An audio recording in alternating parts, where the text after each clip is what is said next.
Yes, I'm here. Okay. So Hello. I'll be time. Hello. Can you hear me? Yes. Also, I'll be a timekeeper. How would you like me to give you the time reminder?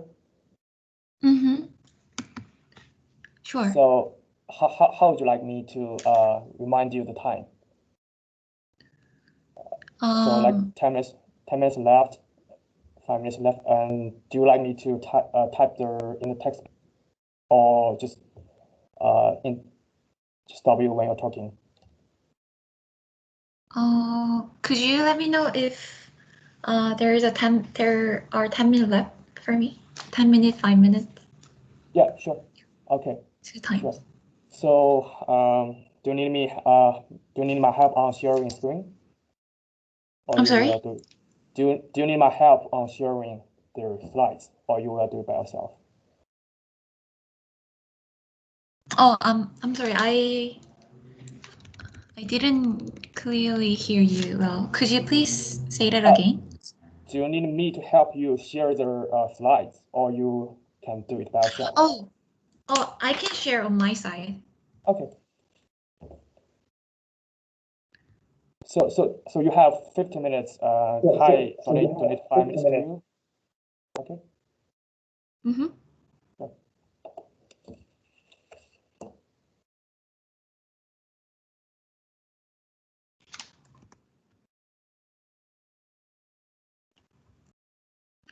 Yeah, so I'm gonna share my screen.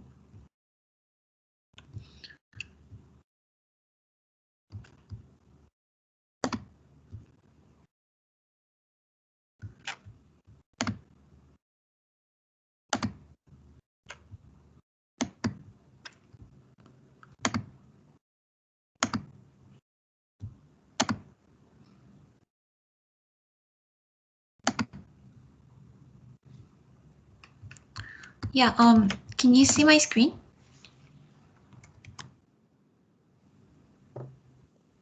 Yes. Okay. Yeah. So when can I start? We can start now at 2 p.m. Yeah. All right. So yeah, before I start, I will play some audio files during my talk. So please increase your volume a little bit so that you can hear what I play in the talk. Okay, let me start. Yeah. So can I start, right? Yeah. Okay. Hi everyone, I'm Serim, a fourth-year marketing PhD student from Carnegie Mellon University.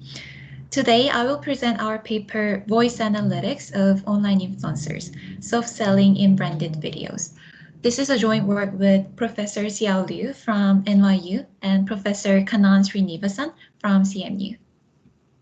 So this paper studies influencer marketing on social media. There are 3 points that we address in this paper. First of all, we explain the influencers' content strategies in their sponsored video content, which is also called branded content. And second, we show the impact of influencers' content strategy on consumers' sentiments, which is a good approximation of consumer engagements. And then lastly, we investigate the influencers' characteristics who are more likely to follow these influencers' content strategies to increase consumers' sentiments. So now, before we actually look into our research questions, let's explore how this influencer marketing industry looks like. Yeah. So influencers are the social media personalities who carefully produce and then fit into their online persona. So in this paper, we specifically focus on the beauty influencers who are most flourishing in this influencer marketing industry, and then who is estimated to be $8 billion in this market. So once these beauty influencers get sponsorship, they disclose their sponsorship by using this tag here. As you see in this Kendall Jenner's Tiffany sponsored branded content. So once they disclose their sponsorship, they phrase and they compliment and they share their stories about why they recommend this sponsored product. However, followers who trust their influencers may question, oh, is this branded content believable? So here comes this authenticity crisis that could make these influencers be in trouble, so that may lose their influence, their followers as well. Then now the question is, how do influencers overcome this sponsorship dilemma? How do they promote this sponsored product without losing any of their followers? So to answer these questions, we actually review influencers' content strategy to find the answer. So following this 3V role, vocal, verbal, and visual, proposed by Mehrabian in 1967, content can be decomposed as vocal, verbal, and then visual features. Given these three features, influencers' verbal narratives are often come from the brand, and also for the visual features such as product quality or background are already fixed and controlled. Voice becomes the primary channel that influencers can dynamically change to explain the sponsored product's selling points to their followers. So in this paper, we specifically focus on influencers' vocal content strategies in their sponsored branded content. Surprisingly, consistent to our interest towards the voice, there have been a lot of advance in this voice technology. So voice technology has transformed IoT business, Internet of Everything business, and it has been quite successful.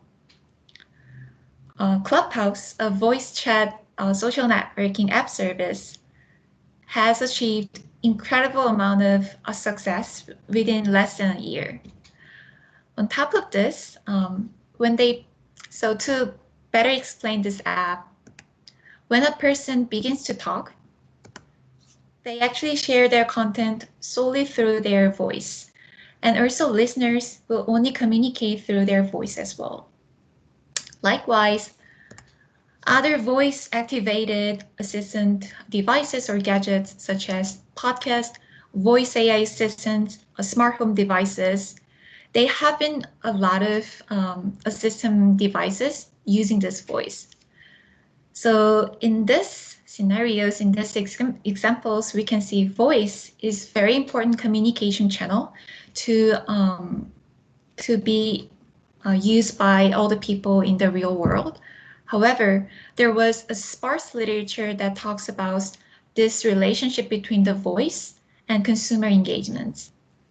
To fill this gap, in this paper, we actually study the influencer's voice in the influencer marketing context, and then how their voice affects consumers' sentiments, and then in the end, consumer engagement. So based on this background knowledge, here comes our research questions. So we formally have these three research questions. So the first research question is, do influencers strategically change their vocal characteristics in sponsored videos? So in this first question, we employ propensity score matching to find the best fitting treated and control videos that are sponsored and non-sponsored videos. And we actually identify the vocal characteristic changes in the sponsored videos. After that, in the second question, we answer the question, do influencers' vocal strategies in sponsored video affect consumer sentiments? So in this question, using IV, instrumental variable, and then RD, regression discontinuity approaches, we answer the impact of vocal changes to consumer sentiments. And lastly, what kind of influencers are more likely to change their vocal characteristics in sponsored videos?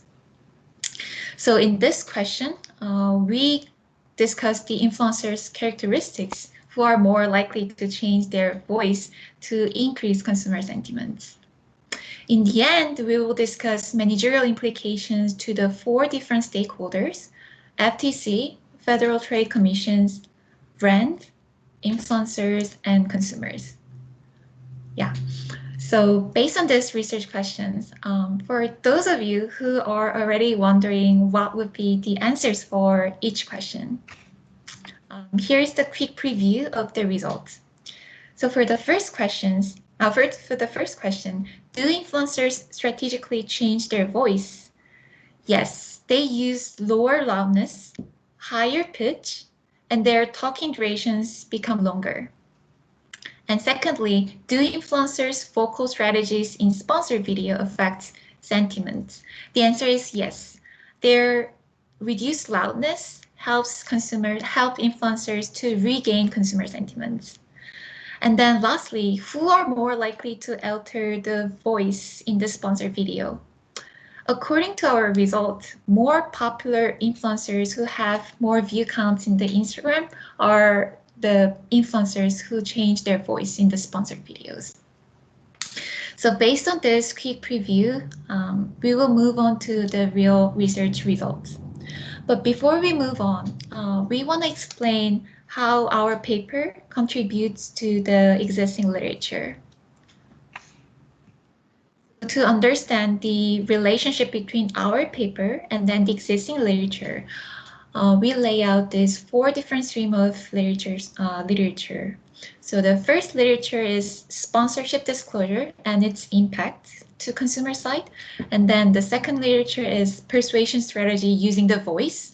And third, supply side strategic responses and the company's endogenous feedback effects, such as food companies to improve their food quality when they face the government's nutritional regulations in the market. And then lastly, our paper is of course related to this influencer marketing literature. Our paper has a unique contribution by suggesting the supply side feedback effects towards the FTC's sponsorship disclosure guideline. And also we explain this by using influencers' vocal content strategies in their sponsored content. So based on this literature review, we will now move on to the broad roadmap of our paper. So the first question is to answer, do influencers change vocal characteristics in sponsored videos? So to answer this question, we use influencers' vocal characteristics as our DV, and then we have sponsorship treatment effect, and also content control variables. But then how we answer this question? What kind of data do we use to answer this question? We actually have multiple facets of data. So the first one is the vocal characteristics. So we use 4 interpretable vocal characteristics: vocal loudness, pitch, loudness variability, and then talking duration. And then secondly, we have this sponsorship variable, which is our main treatment variable. So as the sponsorship is our main treatment, the treated versus control group are naturally sponsored versus non-sponsored videos. And then third, we have this consumer sentiment in the video comment. And we use this as our dependent variable in answering the second question. And then lastly, we have the 6 different kinds of content control variables.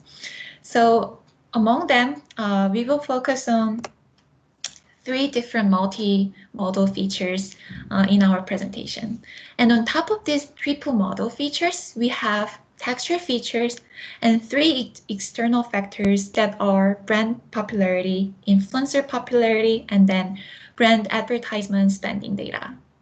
So the intuition behind using this external data is that if an influencer uses very popular or very famous brand products in their video, that could also affect consumers' perception and sentiment.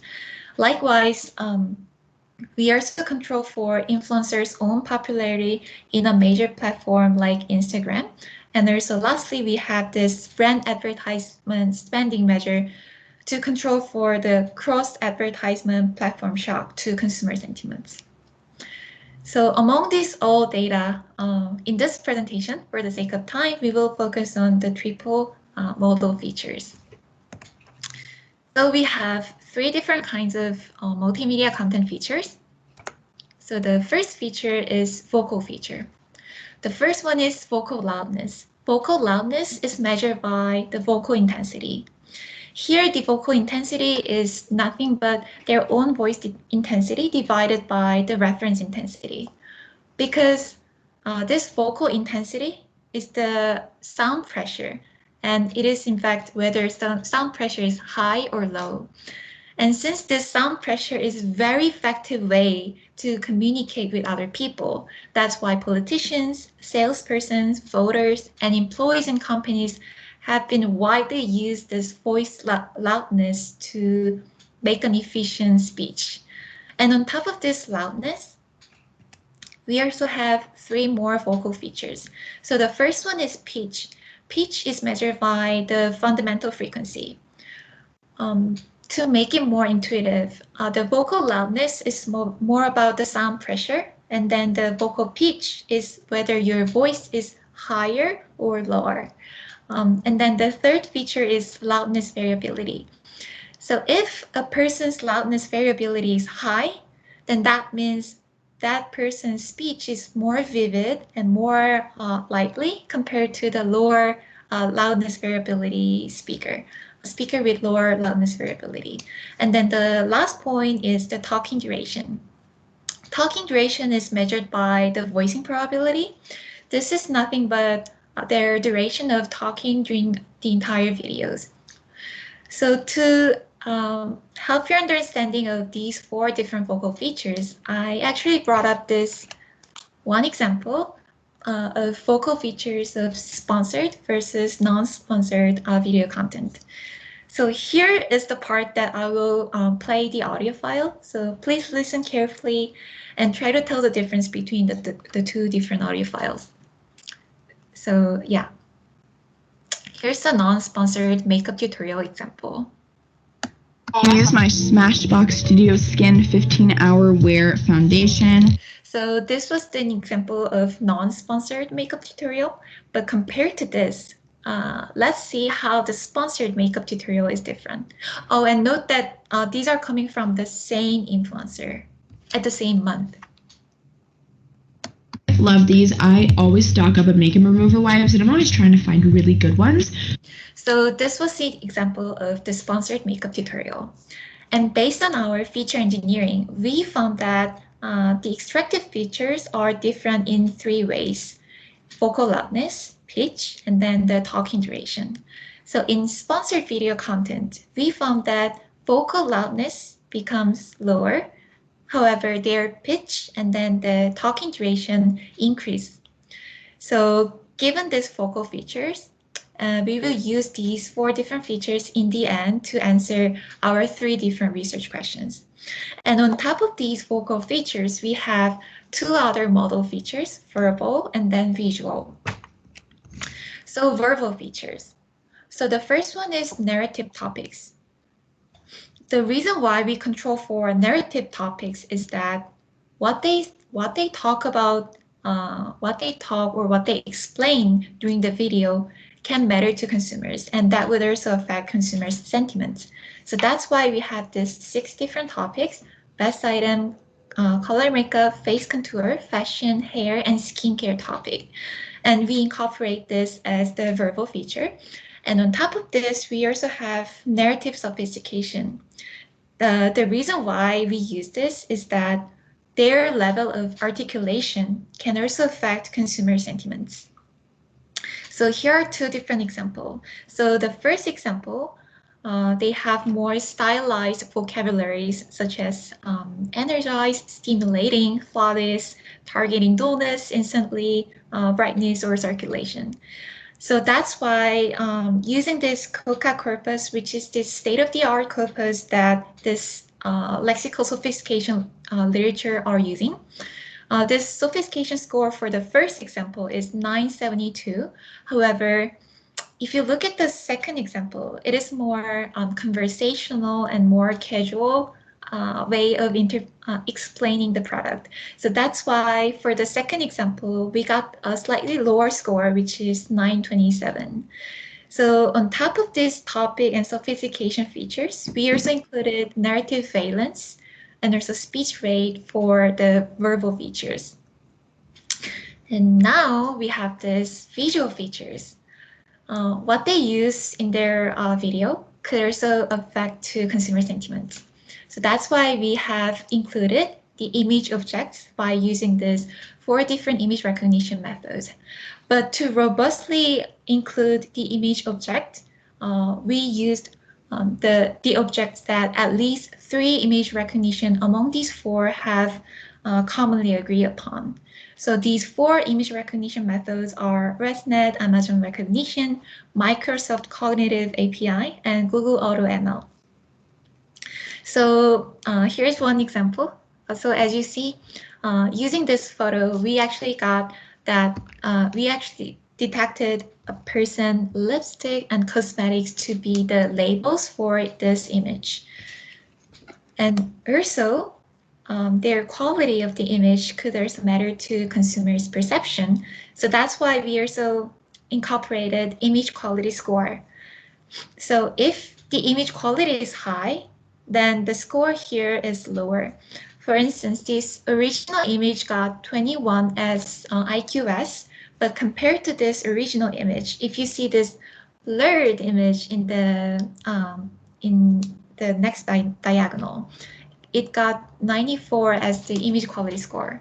So using this image quality score, we also control for the quality of the image that influencer is using in the video. So now, then let's talk about how model looks like.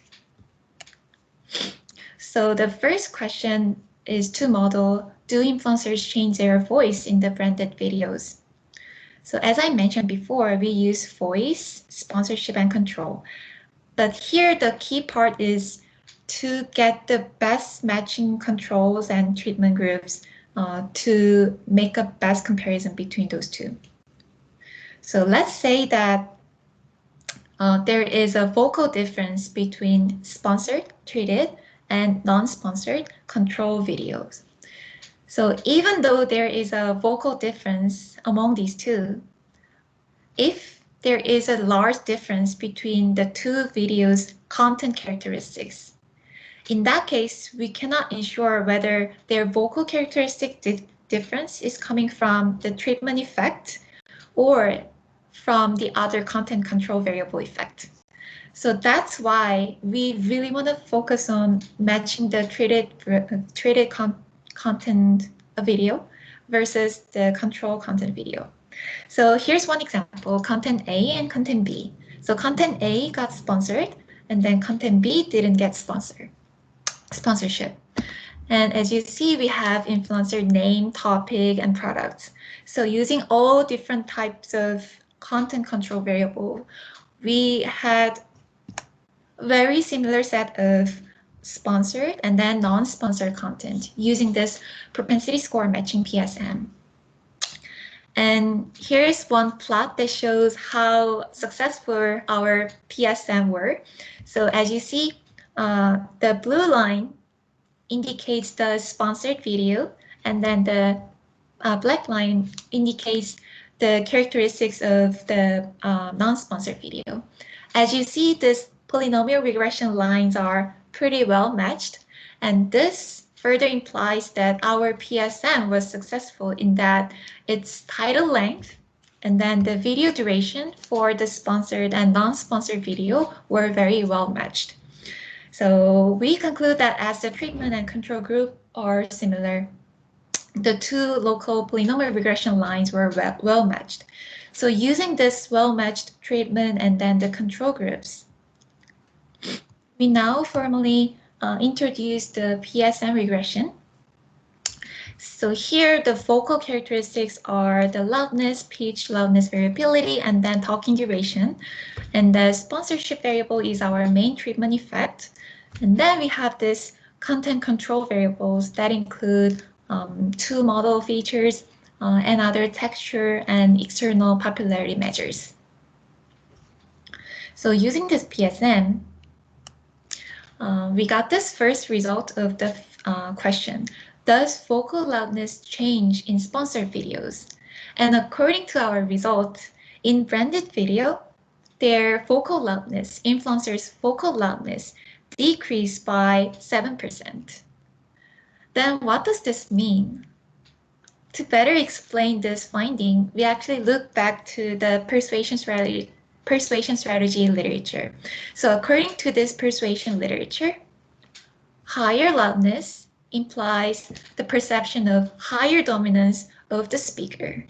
In other words, if an influencer reduces their loudness, it actually makes the perception of their lower dominance.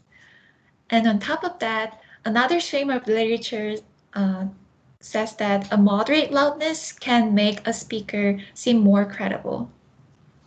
So to summarize these two findings coming from this literature, the influencers' reduced loudness makes them look less dominant but more credible. Then now, how big is this 7.6% decrease? To answer this question, we actually need to look back on the baseline vocal loudness. So according to our data, influencers' average vocal loudness in this non-sponsored video is 63 decibel. And by taking this 7.6% decrease to their baseline loudness, it is equivalent to the vocal loudness of 58 decibel. Then what does this mean? According to this IAC, according to this IAC acoustic speech signal processing literature, the level of 60 decibel is compatible to the conversations in restaurants, offices, and then with background music, while the level of 50 decibel is compatible to conversation at home or the quiet suburb. So this tells us that this 7.6% decrease actually make their vocal loudness to be conversations from restaurants to conversation at home. So in a nutshell, this finding tells us that vocal loudness actually contributes to their perception of lower dominance and more credibility. Then the next question is, does vocal pitch change in sponsored videos? And the answer is yes.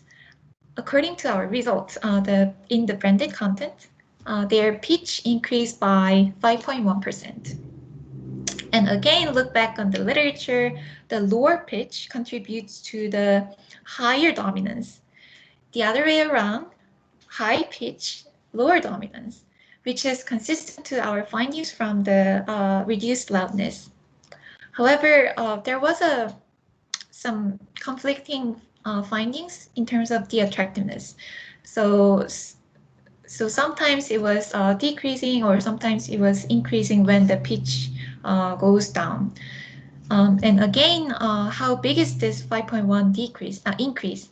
So based on influencers' average voice pitch, which is 183 hertz, this increase about 5% makes them their pitch to be 192 hertz. So to summarize, increased pitch also contributes to the perception of lower dominance of the speaker. And lastly, we have the question, does talking duration change in sponsored content? And actually, their talking duration increase once they receive sponsorship from the brand. However, a surprising finding was that in the literature, when the talking duration goes down, their sales performance and also attractiveness increase. In other words, our results suggest that because their talking duration increases, it contributes to decreased sales performance and attractiveness. Why? So this finding is actually contradicting to the traditional advertisement that used to aim for maximizing the sales performance and attractiveness. So why this happens? To reconcile our finding with the traditional advertising's findings, We actually got this example from Scentbird COO, and Scentbird here is a monthly perfume subscription box. So including this Scentbird and other influencer marketing brands, they actually require influencers to use specific talking points to emphasize the selling points of the sponsored product. So let me show you one example. So this was actually the script that influencer got when they do this branded content with Scentbird. So as you see, there are 6 different talking points, and the first point says that smelling great is always the top priority. So just like these talking points, influencers had to mention these specific points to emphasize the good parts of the sponsored product. So to make a story between this real-world application and then the existing literature, brands try to require influencers to use specific selling points to better emphasize what they want to emphasize. However, that actually makes this talking duration longer, and in the end, it hurts the consumers' the product sales performance and attractiveness of the content. So this was one of the unexpected outcomes that we found in this study. So let's summarize the first question. So the first question is, do vocal characteristics change in sponsored videos? And yes, the answer is yes, and especially loudness, pitch, and then talking durations change in the branded videos. More specifically, loudness decreases, and pitch and talking duration increase in the sponsored videos. So now we have completed the first question, and let's move on to our second question, which is then, okay, vocal characteristics changes in branded content. Then do influencers' vocal characteristic changes affect consumer sentiments? So to answer this question, now consumer sentiments becomes the dependent variable, and then we have sponsorship and then vocal characteristics and then interaction between sponsorship, the treatment variable, and then the vocal features. But to answer this question, since we are now introducing a new variable, consumer sentiments, we need to incorporate this endogeneity between the sponsorship and then the consumer sentiments. So before I begin, sponsorship itself is an endogenous choice by influencers and product advertising brands. So in this structure, sponsorship and consumer sentiments, when sponsorship affects consumer sentiment, there could be a potential omitted variable, such as popularity shock. So we brought up 2 different examples of popularity shock, positive and negative. So one example for positive popularity shock is holding a fan event. So if an influencer opens a fan event for their followers, that may increase the influencer's sponsorship deals, and also it can have a positive impact on the consumer sentiments. Likewise, very similar to the positive case, in the negative popularity shock case, let's say there was a very notorious influencer scandal. That could actually hurt their opportunities to get sponsorship from the brand, and also it deteriorates the consumer sentiments in the video comments. So that's why we need to incorporate this popularity shock, which is one kind of omitted variable, to better explain the impact of sponsorship and then the sponsored vocal characteristics. So to better incorporate this endogeneity in our question, we brought up 2 different approaches. So the first approach is instrumental variable approach, and then the second approach is RD, regression discontinuity. So I will explain these 2 one by one. So let's start up by instrumental variable approach. So in this IV approach, we actually use the influencer's concurrent or simultaneous sponsorship opportunity that they get from the brand. So as you see in this example from L'Oreal, L'Oreal Paris collaborate with 15 different influencers, and just like L'Oreal, Maybelline and Sephora also picked out 24 different influencers. So that means the influencers who get the concurrent same influencer sponsorship from the brand would have a strong correlation together. However, that correlation will not necessarily be related with the consumer's sentiments in the video comments. So based on this intuition, we actually use the number of videos that the collaborating influencers have posted in the same time frame sponsored by the brand, the same brand, here the brand M. We actually tried out a number of videos and number of influencers for the robustness check, and then we found the correlation was 0.97. So in the end, we used this number of videos. And on top of this IV, we wanted to make sure that we meet this exclusion restriction assumption, which is the very pivotal assumption for IV approach. So that's why we built up this structure of friend, influencers, and then consumers. And then we thought about all the possible cases that the shock, external shock can deteriorate our IV assumption. So for the brand case, we used brand's own popularity shock, cross-brand shock, and also cross-advertisement platform shock. And on top of that, in the influencer side, we used their model feature, triple model features, and also influencer and time fixed effect to control for the unknown fixed effect, unknown shock coming from influencer and time. And lastly, we also incorporated alternative popularity shock to control for the omitted variable. And lastly, for the consumer side, which is also comment writer, we solved this comment writer bias by only exclusively selecting the comment writers who both appeared in both sponsored and then the non-sponsored content to make sure that we are using the same comment writers appear in the comment sentiments. And also comment statistics such as the number of comments or number of comment writers, we also use those to be our content variable. So based on this IV approach, so we have the first stage and second stage regression using two-stage least scares. In the first stage regression, we use this IV, number of videos sponsored by the same brand N as the IV. And then we regress sponsorship on our IV. And then in the second stage, we use this fitted value from the first stage regression to be our independent variable. And then here the sentiment is our main dependent variable. So this was the instrumental variable approach. And now let's move on to the regression discontinuity.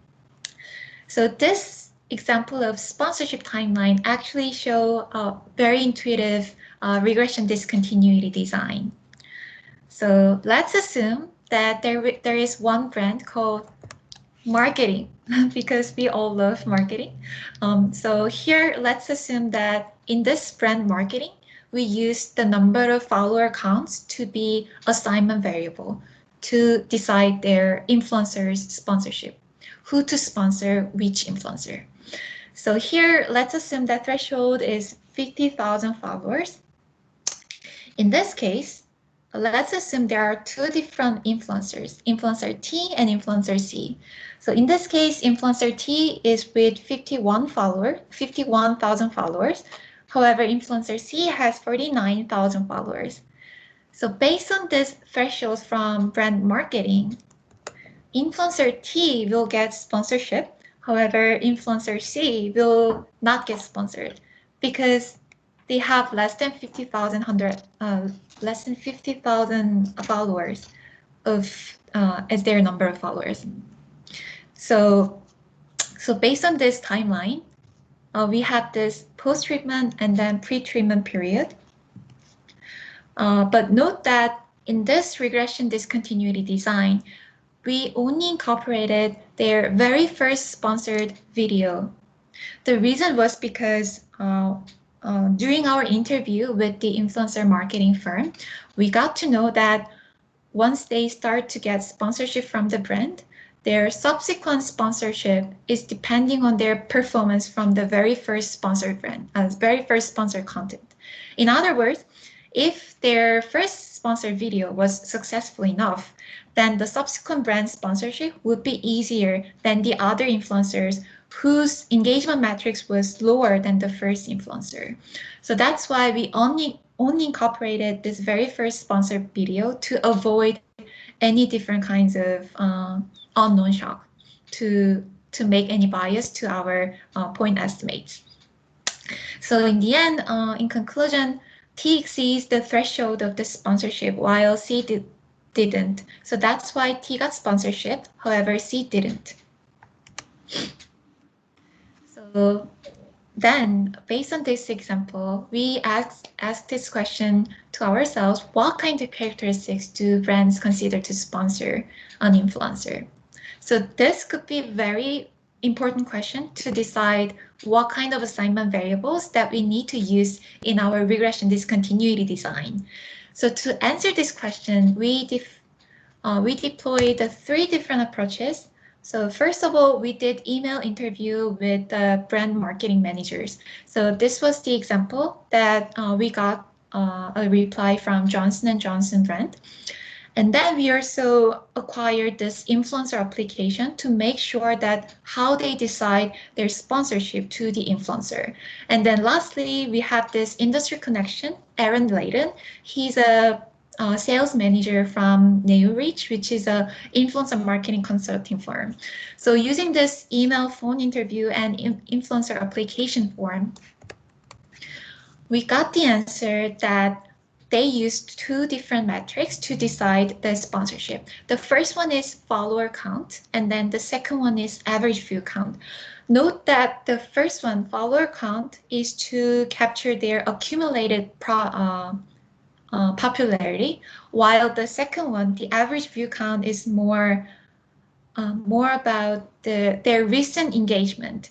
So one striking example is that there could exist one influencer who has over 1 million followers. What are you doing? You need to move on to the next thing now. Oh, yeah, sure. So I thought I had 15 minutes, right? You have 10 minutes left. Yeah. Okay. Yeah, I will move faster. So yeah, so there could be one striking example that one has a lot of followers. However, their average view count is less than 1,000. So brands are really considering both accumulated popularity and their recent popularity as well. So that's why they incorporated these 2 different metrics. And here's the list of brand-specific follower count and average view threshold for their sponsorship decision. And using these 10 different brands, we actually incorporated both sharp RD and then fuzzy RD as well. The reason why we have this fuzziness is that even though one influencer could exceed threshold for the Vanity Planet, that influencer may not have any sponsored content with other brands. So it is because maybe that influencer could have some personal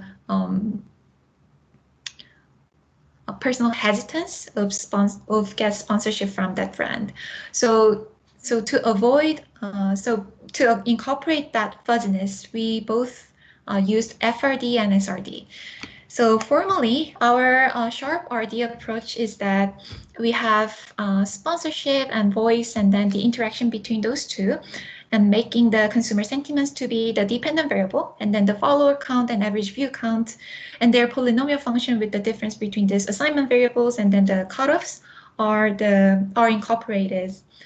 And based on this sharp RD, we also have fuzzy RD. So the setup is very similar. So in this first stage regression, we use the binary indicator that indicating whether this influencer content is complying or not complying to the sponsorship threshold.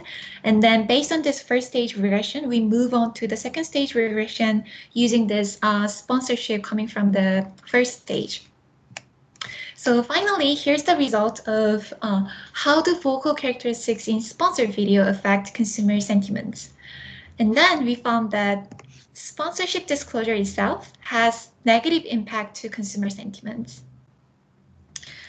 And the negative coefficient of the interaction between sponsorship and loudness tells us that if an influencer increase or if an influencer decrease their loudness about 1 unit, that would actually help them to regain consumer sentiments that they already lost due to their sponsorship disclosure.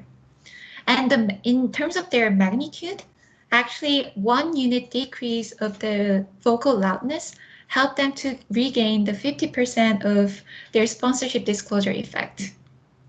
And this effect was robust across the different setting of FRD. So in this FRD setting, we actually tested with 3 brands, top 5 brands, and 10 brands. So even though the sponsorship main treatment effect was now becoming like insignificant for certain setups, the interaction was robust enough and it was negative as well. And this effect holds for the sharp RD as well. So based on this finding, we can conclude that this vocal characteristics can affect consumer sentiments by in terms of their vocal loudness. Especially sponsorship itself hurts the consumer sentiment, but once influencers reduce their vocal loudness, that actually helped them to regain consumer sentiments in the branded content. So now we completed 2 questions, and then we have the very last question, which is what kind of influencers change their vocal characteristics in sponsored videos? So in this setup, we use voice as the dependent variable. And then here we now have interactions between sponsorship and then the popularity.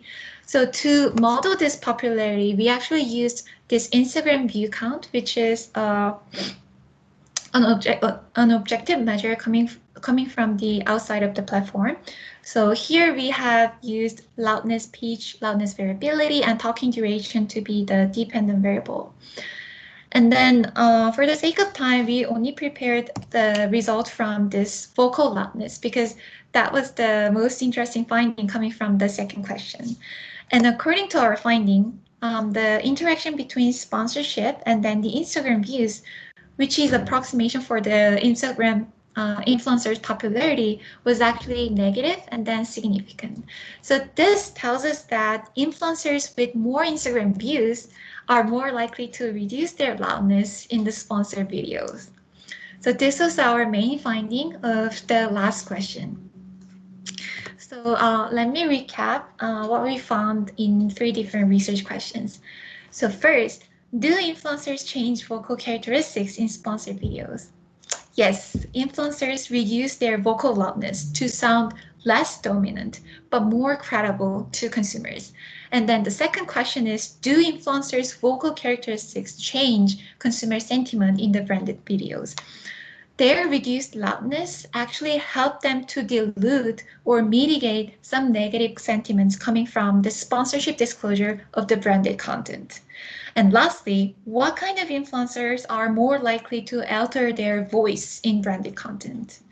According to our result, influencers with more Instagram views are likely to change their vocal characteristics to increase consumer sentiments. So here's our very last slide.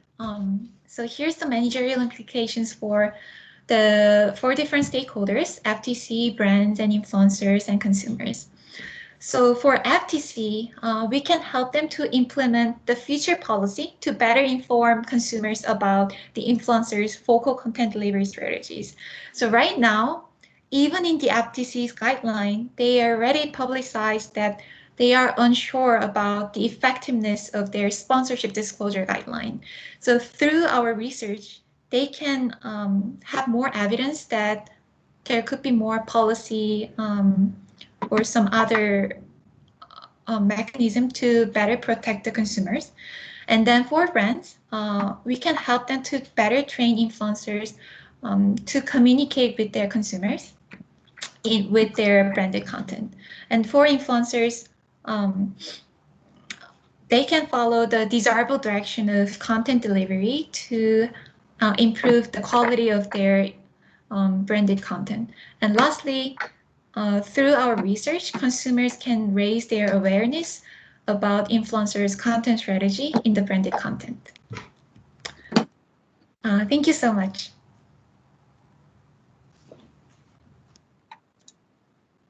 Yeah, this was the end of my presentation.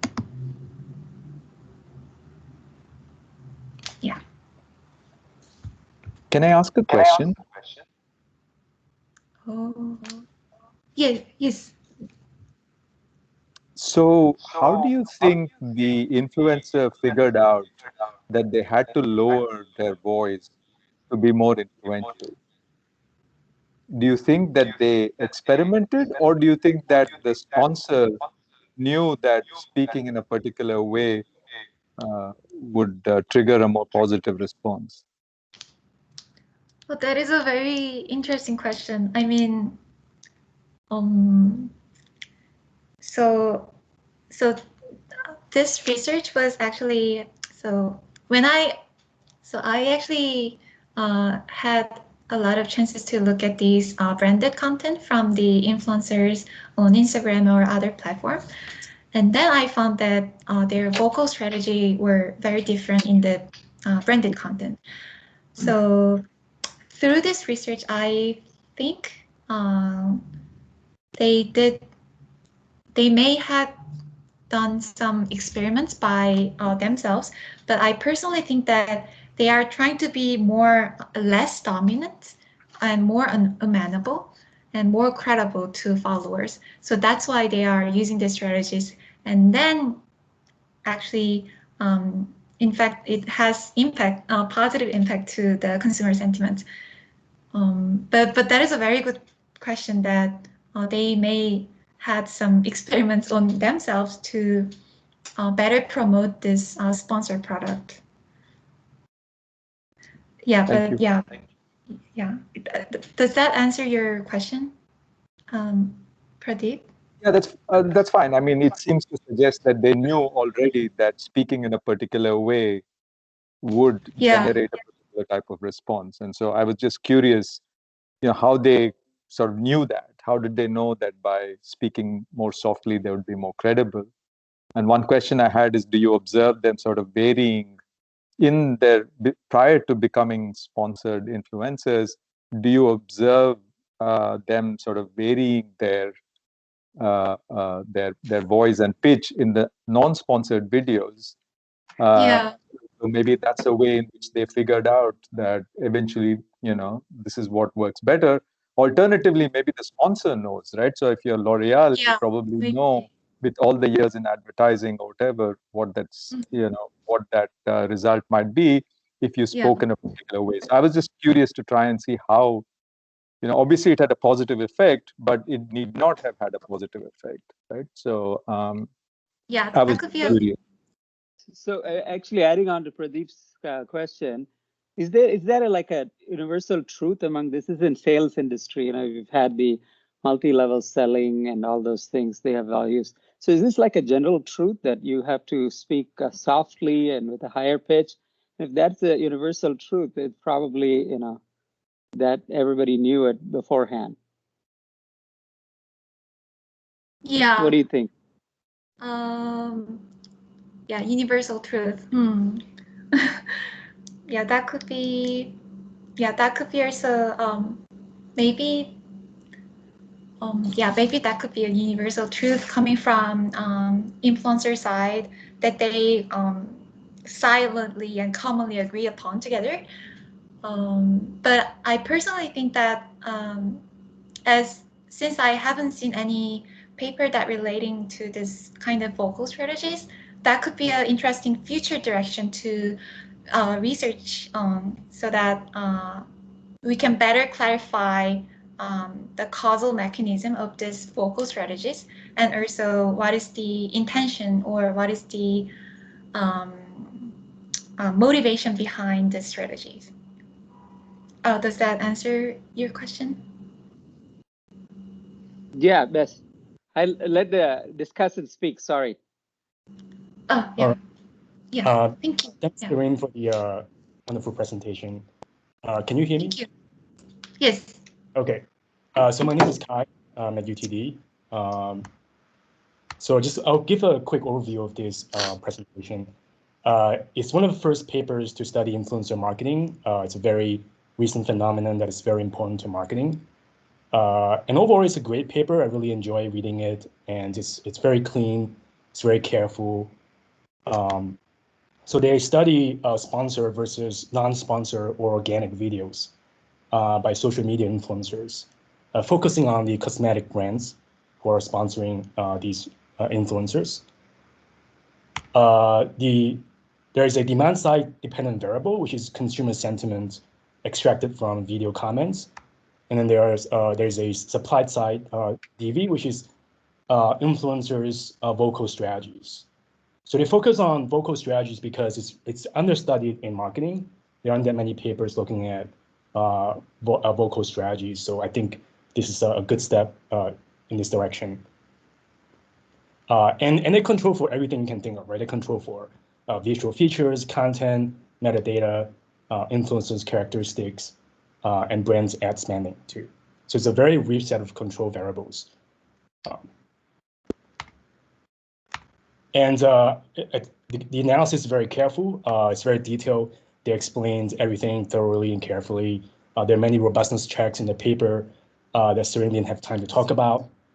And overall, the results say that consumers are favoring softer voices in sponsored videos.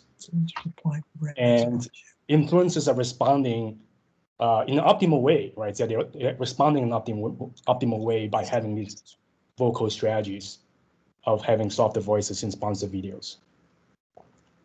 And I thought my contribution here would be to give you a very interesting historical perspective of influencer marketing, to bring some historical perspective to that. So influencer marketing has been around for as long as social media has been around. But the turning point really is 2017, right? The Fire Festival, if you remember that. So that was a pivotal point for influencer marketing, where so Kendall Jenner, which is also an example used in your paper, she was paid $275,000, right, for a single Instagram post, but she did not disclose this. Right? She was promoting the Fire Festival, and she did not disclose this in the Instagram post. So this was a ultra luxury event that is up to $50,000 per person, right, for a ticket cost. So this is a turning point because we know what happened, right? So there's a Netflix documentary on Fire Festival. There's a Hulu documentary on the Fire Festival, the greatest party that never happened.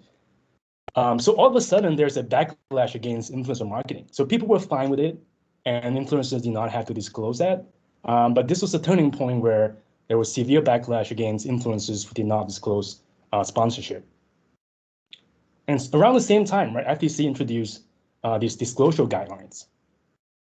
And Kendall Jenner was sued for $90,000 in settlement. So there are very real consequences for not disclosing these sponsorship. They're very real financial and reputational concern for doing that. And so around the same time, right, so 2017, April 19, FTC sent out these guidelines on reminding that influencers and brands have to clearly disclose brand sponsorship. And this is from the FTC website around that time. But what is interesting is that these are guidelines. They're not technically regulations. And the reason is because it's impossible for FTC to actually enforce that. Right? What if I really just like to use Apple products and you don't have to pay me to use Apple products, I'm just using it? Is that sponsorship or is it not sponsorship? So because of the difficulty in enforcement, these are just guidelines and are not technically regulations. But as we see, the threats of lawsuits, right, is enough of a deterrent. If we look at 2017, that was a pivotal point where from then on, influencers were disclosing the sponsorship. Before that, they were not doing that. So the threat of lawsuits and reputational concern was enough of a deterrent, even though it was not technically a regulation.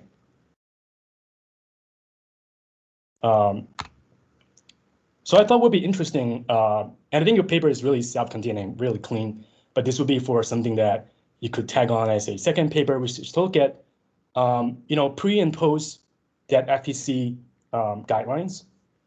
Can we look at how influencers behave before and after that pivotal moment in time?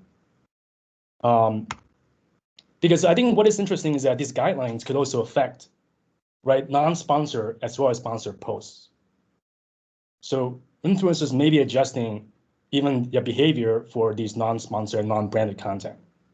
So if you look at before and after April 2017, then we can look at how the adjustment in behavior across non-sponsored and sponsored content.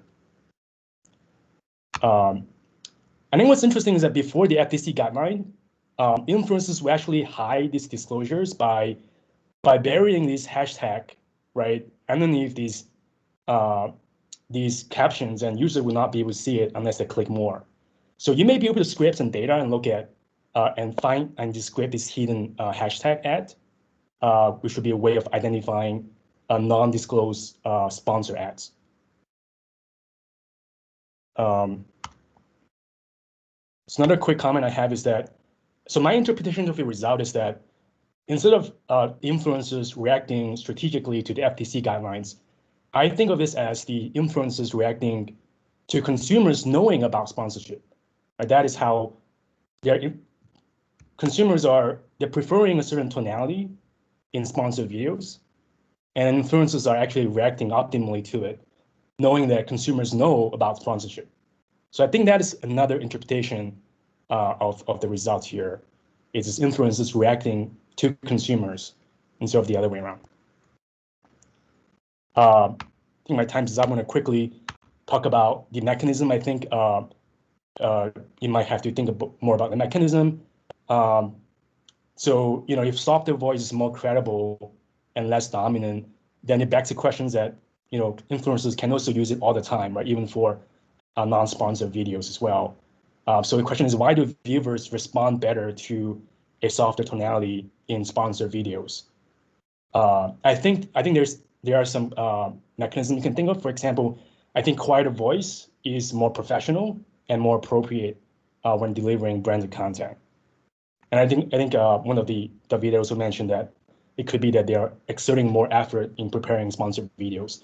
So these are all mechanisms that could explain the results here.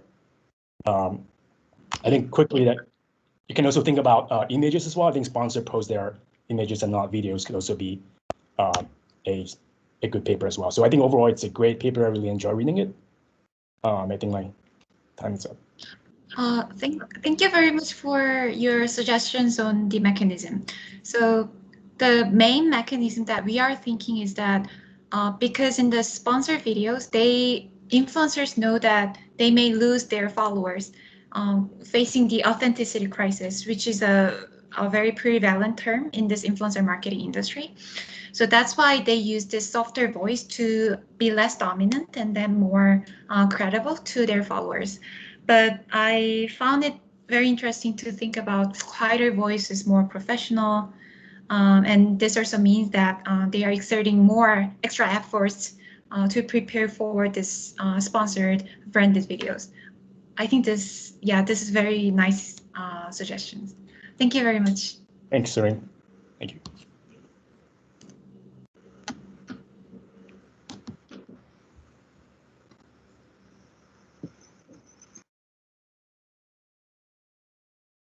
Hello. Hello. Is it audible? Yeah, we can see it. Okay. Okay. Good afternoon, everyone, or closer to good evening. So first of all, thank you so much for attending the presentation. I really appreciate this. So today I'm going to present one of my projects where the focus is on the product recall decision. And primarily, I'm trying to capture this strategic interaction between the firm and regulator decision making. And this interaction is what would help us understand whether one entity has an impact on another entity's decision-making process beyond all the other important factors. And for that, I'm using a discrete game approach. So in terms of agenda, I would follow a standard framework. I would lay out the research context. We'll talk about the literature and the data set. Then we'll discuss the modeling framework to be used with results and counterfactual analysis. And then we would conclude. So before I move forward, let me just quickly describe the recall context for everyone's understanding. So recall is basically an event which revolves around product defect. So recall happens when a product is retrieved or recalled from the market when a specific defect with a product has been reported. For example, in case of automobiles, there could be a problem with your car seat, car engine, or maybe the sunroof of your car keeps flying off while you're driving. So when such defects appear, firms initiate recall, which includes providing remedy, repair, maintenance, etc. for these defects. And that process could be very costly. For example, in 2016 itself, auto industry, which includes different firms and suppliers, lost up to $22 billion because of vehicle recalls. Recalls can also cause bankruptcy if it's too big for the firm to handle. That means people actually lose jobs. And most importantly, people can actually die because of a defective product, which happens in case of automobile. So we can see that recall as an event has a substantial impact on market, businesses, and the society. And because of this impact, I find this context highly relevant, and that's why I'm really excited to be exploring new topics related to recall in my research. So in this project, as I mentioned, my primary focus is on the recall decision-making process. Meaning after consumers submit their complaints, what are the underlying factors or underlying mechanism which could affect a firm's decision to initiate a recall or maybe not to initiate a recall. And some of these factors might be, for example, number of complaints, a number of crashes, or any product-specific feature. But beyond these factors, there is a very important dimension which also can affect recall decision and needs more attention, is the role of regulatory agency and its oversight in the recall context. So let's understand more about that. So in this project, I am focusing on auto industry, and in this industry, there is a regulator called NHTSA, or National Highway Traffic Safety Administration. Now, this regulator also has the authority to initiate a recall defined as a mandatory recall when it thinks that these complaints, these negative reports require a recall action. And this mandatory recall action may have its own cost implication for the automaker in the form of, let's say, greater reputation damage or greater financial penalty. So from the automaker's point of view, when it has to decide whether to initiate an action, it not only has to think about those different factors such as number of complaints, number of crashes, it also has to think about the potential recall action the regulator might take if the automaker does not do anything. So in other words, what automakers might do, they might create a belief of regulators' potential action and incorporate that belief in its decision-making process before deciding what actions to take. So when one player, it incorporates a belief of other players' potential action and incorporate that belief in its decision-making process, it creates this potential interaction link between the decision-making of automaker and the regulator. And we think that this strategic interaction, it's an important feature of the recall process. So when you're trying to understand more about this process, this feature should be taken into account. And this interaction is what would help us understand whether regulator has any influence on automakers' decision beyond all the other important factors, such as severity of the defect. And that is one of the key questions I'm trying to understand, among other important questions, which we will discuss shortly. So now one question anyone could ask, that why exactly am I focusing on the regulator? I mean, what is the reason or what is the motivation behind that? And I would say there are two reasons.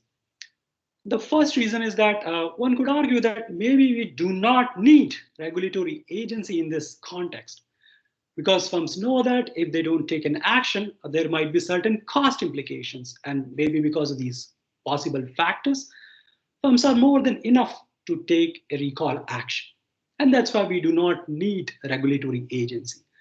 I mean, for example, if anyone would ask me that, do I need an external motivation to work on my papers? My answer possibly would be no, because I know that if I don't work on my papers, my career might not be good. And of course, I don't want that. Similarly, in this case, maybe these different cost factors are more than enough to motivate firms' actions, and the regulatory agency's role is not significant. And we would like to understand that. Or, for example, let's say in a regulatory interaction environment, if you observe X number of actions in a non-regulatory environment, do we still observe X, less than X, or more than X? So an analysis like that would help us answer this question better. Now, there is another reason which is related to more substantive part of the motivation. And the reason is that the regulatory agency or NHTSA's role has been under intense scrutiny for some time. For example, when you start looking at these popular newspaper articles in New York Times or recent government reports, you find that they openly and frequently criticize the role of regulator and the effectiveness of its role in the recall context.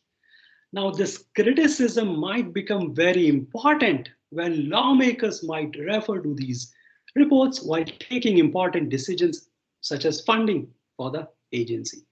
Because the lawmaker might say that, hey, if the regulator is not doing a good job, why should we provide resources for this agency? And that is something which has been seen in the US in case of NHTSA, and I think even in case of EPA as well, Environmental Protection Agency. So in this project, what I'm trying to do, I'm trying to highlight the significance and the importance of regulatory agencies' role and its influence in the recall context empirically. And if that role is important, maybe that importance should be taken into account by lawmakers while taking important decisions regarding the public agency. And that's why I would say that this is related to more substantive part of the motivation behind why am I focusing on the regulator's role in this specific context. So if I have to sum up this entire discussion into key questions I'm trying to understand. So the first question is related to the idea of strategic interaction between automaker and regulator. So as I said, one of my primary goals is to understand whether regulator has any influence on automaker's recall decision beyond other important factors. Meaning, is the automaker more likely to initiate a voluntary recall or less likely to take a voluntary action, or maybe it does not change its behavior at all when it anticipates a mandatory action by the regulator. Or in other words, when managers are deciding what actions to take, do they only care about, let's say, complaints or crashes or any product specific feature, or are they also thinking about the regulatory action? Because if they do, and if the automaker does change its behavior, can we actually quantify that change? Because this possible change in behavior, it's important from the policy making side when we want to predict how recall responses might change under different conditions. And through a counterfactual analysis, we would try to quantify this as well. Beyond this, I would also like to understand more about the possible change in behavior of the regulator itself, that whether the regulator itself changes its mandatory action in anticipation of a voluntary recall by the automaker. So I'd like to understand more about the possible change in behavior of both automaker and regulator through this strategic interaction. The other question, it's related to this idea of information exchange between automaker and regulator. And the idea is that these two players, they do not act in silos. And before they could take any decision, they might exchange some important information with each other. For example, information regarding vehicle defect. And that information could possibly help one specific player in reducing some uncertainty. And in that sense, it could have an impact on the decision making. And that's what we would like to understand, that if it does have an impact, and if it does, can we actually quantify that uncertain dimension? Now, an important point to note is that this idea of exchange, it has not been discussed in any recall study yet. And this is something which I found out through my interaction with a few auto industry experts, that there could be some potential information exchange, and it should be taken into account when you are trying to understand more about this process. And once we have taken into account these strategic interplays, we would also like to understand what are those important characteristics like product level, component level, or defect level, which could also have a role to play in the decision making. For example, some product might be more important for the automaker. So let's say whenever there's a problem with that product, automaker might be more likely to take a recall action. So we would like to capture those important characteristics as well, like product level, component level, or defect level in this specific analysis. And once we have built the model, we would run some counterfactual analysis, and we would ask some more relevant questions. For example, hey, what could be the impact on society when there is no regulatory interaction? Could there be any losses, or could there be any cost on society? And can we actually quantify those losses or cost on some specific dimension? So we would ask those kind of relevant questions as well. So these are the different kinds of questions I'm trying to understand in this specific project, in this specific setting. So in terms of literature, recall literature is quite vast, and there have been many studies. So based on their focus, such as focus on sales or stock market or learning, I have taken the liberty of categorizing them in 4 different groups. But the important point to note is that majority of these studies have focused on the post-recall phase, meaning once the recall happens, what is the impact of that action on a specific element, like impact on stock market or sales, or let's say advertisement effectiveness. In this project, however, I am focusing on the pre-recall phase, which includes the decision to initiate a recall action. And importantly, I'm trying to capture this strategic endogenous process of decision making, which is again different from extent recall research, where the research has primarily considered recall as an exogenous shock when it's trying to understand its impact. So I would say this is how this project is different from the extent recall research.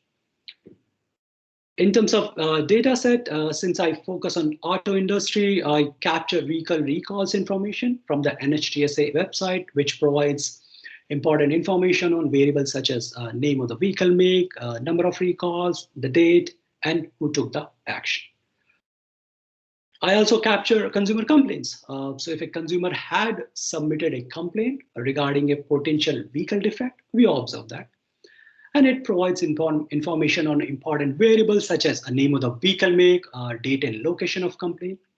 And through this data set, I can find out the total number of complaints reported and total number of crashes reported for potential vehicle defect, which would help us capture the severity of the defect to certain extent, which should have a role to play in the decision making.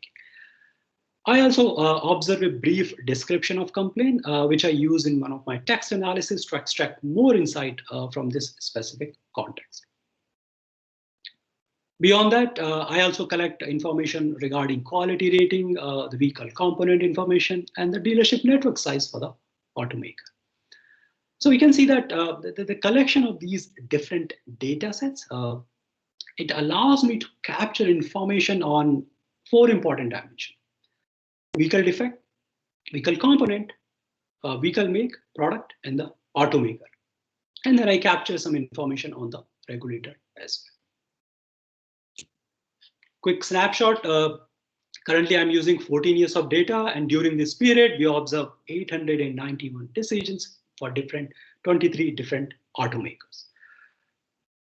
An important point, so currently I am focusing on original equipment manufacturer or OEM component recalls, and I'm not including third-party supplier part recalls. And the reason is that one common part supplied by third party, let's say an airbag, it could be present across different automakers, Honda, Toyota, Volkswagen at the same time. So if there is a problem with that common part, it can create the possibility of recalls across all these different automakers at the same time. And that would create an indirect codependency in their decision-making process.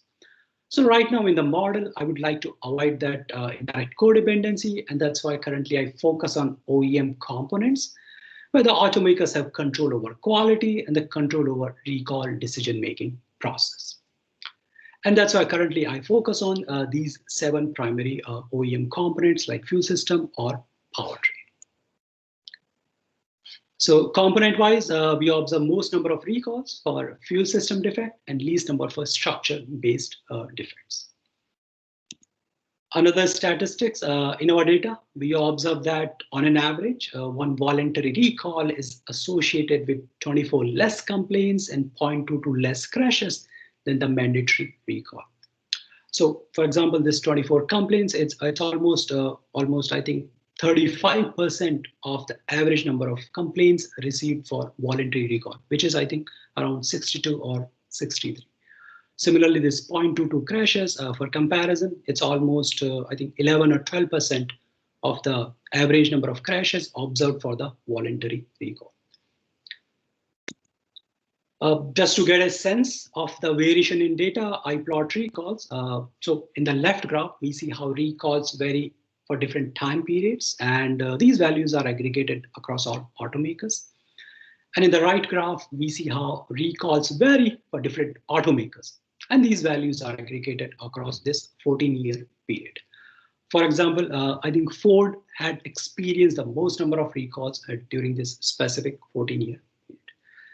So these two graphs, they seem to indicate that there seems to be good variation in the recall information. So that should help us with our estimation procedure. Just to get a sense of the variation in complaints and crashes, I also plot these two graphs. So in terms of model, I am using a discrete gain model. And the reason is that, so we talked about this idea that there could be a potential strategic interaction between the decision-making process, automaker and regulator, where one player might incorporate a belief of others' potential action. So this incorporation of belief of others' action, it resembles a simultaneous move game structure. And that's why I'm using a discrete game framework, which has been used in various economics and marketing studies to analyze different discrete game settings. So another example of discrete game setting could be how do retail stores choose their pricing strategy, meaning whether to go for EDLP, everyday low pricing strategy, or a high-low pricing strategy, given that they are in a competitive environment with other stores. So such settings could be analyzed through a discrete game framework, and that's why we use that in our setting as well. A few other important points. So the decision maker I consider right now is the make. So let's say if Honda is the parent firm, Honda has different makes such as Acura, and Acura has different makes such as MDX. So currently I consider Acura make as the decision maker, and for that I follow previous studies in the recall literature where authors have discussed that the make as an entity has enough independence to take recall decision. So we follow the same, and I consider make as the decision maker, and that's why I use the term automaker to indicate that. Another important point, the unit I consider for decision making is the make component combination. And the idea is that one could say that suspension as a component is very different from lightning or engine as a component. So their decision making process or data generation process might also be different. So in order to take into account that differentiation, I'm currently doing the analysis on a bit more granular level, on the component level. So I'm modeling a discrete game with incomplete information. So what do I mean by incomplete information? It means that one player does not observe everything about other players, meaning every player has this certain private information which may only be known to that player and may not be known to the researcher or other player. So an example of private information for Automaker might be that Automaker might have a strategic motive behind initiating a recall action. For example, in Hornchild and Reed paper 2004, authors discussed that sometimes Automaker might initiate a low severe category recall or a non-severe category recall just to send a signal to the market that the Automaker is paying attention to the quality of the product. Now that kind of strategic motive may not be known to the researcher or the other player, and that creates an incomplete information scenario. Right? So, and once we have incomplete information about other players, what do we do? Or what do these players do? They create a belief of others' action. And that's why when we write the Automaker's specification, it includes Automaker's belief of regulator's action. And in the regulator's specification, we have regulator's belief of Automaker's action, and where X represents many relevant variables for both Automaker and regulator. And once we have the specification, every player would choose a specific action, whether to initiate a recall or not, in order to maximize its own corresponding payoff. So I would say that this is the most, the fundamental or the simplistic way of going about creating a discrete game model with incomplete information case. So now let's look at the payoff specifications, and I would spend some time on this. So let's look at Automaker's payoff first. And I've tried to make it rich by including different characteristics related to defect, product features, or entity-specific variables. For example, under defect characteristics, I'm including number of complaints, number of crashes, which would help us understand the severity level of the defect. And then I create a new variable called geodispersion, which tells us that how geographically dispersed the complaints are, right? Meaning are the complaints reported in 2 states, 10 states, or let's say 45 states. And the idea would be that when the complaints are more geographically dispersed, it can create more negative social buzz, it can create more negative public attention. And more negative attention could lead to more reputation loss for the Automaker. So in order to capture that, I'm trying to use this exogenous variable, which is the geographical dispersion of complaints. And importantly, this variable, it also captures more variation in complaints beyond just the number of complaints. I include different product features, whether the vehicle is a current year model or not, what is the complexity level of the component, which could affect the recall repair charges, and the quality rating of the Automaker. And then I include Automaker's dealership network size, its dealership information, to incorporate Automaker's recall handling capability. And the idea is that whenever we have a problem with our car, we take our car to the dealer for the repair process, right? So if an Automaker has a wider dealership network, a bigger dealership network, it would have better capability of handling that recall repair process. So by using its dealership information size, I'm trying to incorporate that capability. And then we include Automaker's belief about regulator's action, which is in line with our research question 1, where we want to analyze whether the strategic interaction between Automaker and the regulator has any role to play in the decision-making process. Finally, I include this information exchange variable for the Automaker. And this is in line with our research question 2, that there may be a potential information exchange between these 2 players, and we would like to understand if it does have any role to play in the decision making. Now, in order to capture information exchange, right now I am using this exogenous variable, which is the geographical distance between Automaker headquarters and regulator's office. Now, this exogenous variable distance as a proxy for access to information or cost of information exchange. It is quite well established, and it has been used in various studies in economics, finance, or political science as a proxy for information exchange. For example, there is a QJ paper, Giro 2013, where authors look at the distance between firm's headquarters and firm's plants. And they argue that proximity facilitates access to information, and that's why when the travel time between the plant and the headquarters goes down, the plant's productivity goes up.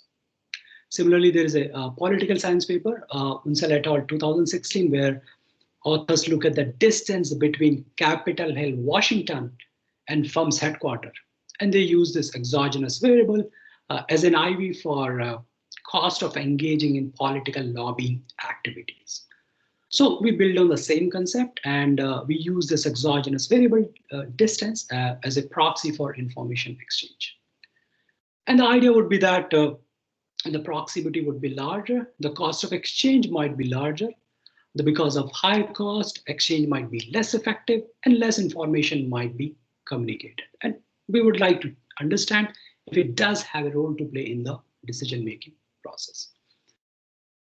Beyond that, we have some brand level fixed effects, and the error, it represents the private information for the player.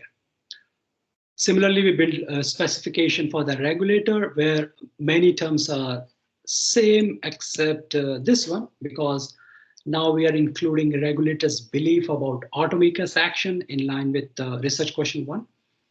And the other term that is different is this one, because dealership information that was specific for the automaker, so that does not appear in the regulator's specification. For regulator, I include its administrative expenses to reflect its potential resource constraint. And the idea is that if the expenses would be higher, less financial resources might be available for the regulator's recall decision-making process, and that might have an impact, and we will see if it does. So if my conceptualization is correct, the beta 7 should be negative and possibly significant. Now, these two variables, the dealership information size and expenses, they are specific for each player, so they also help us with the identification, because for exclusion restriction, we need at least one variable which appears in one player's payoff, but not in other players' specification. So these two variables, they also help us with the parameter identification. So this is how I build the specification step by step in order to answer our questions. Now, beyond this, currently I'm also exploring an unobserved factor model. So in my previous specifications, I do have some brand level fixed effect, but one could say that maybe there might be certain automaker level unobservables which might be present in the specifications, and they could create correlation across different observations. And these observables, they might have an impact on the decision making. So in order to control for that, I am making the specifications richer by incorporating automaker level unobserved factors using the simulated maximum likelihood method in combination with the discrete game. So currently I am in the process of exploring this model as well, which would take care of these possible richer automaker level unobserved factors. In terms of estimation, I'm using a two-step method, two-step estimation method, which has been used in various economics and marketing studies to analyze different discrete game settings.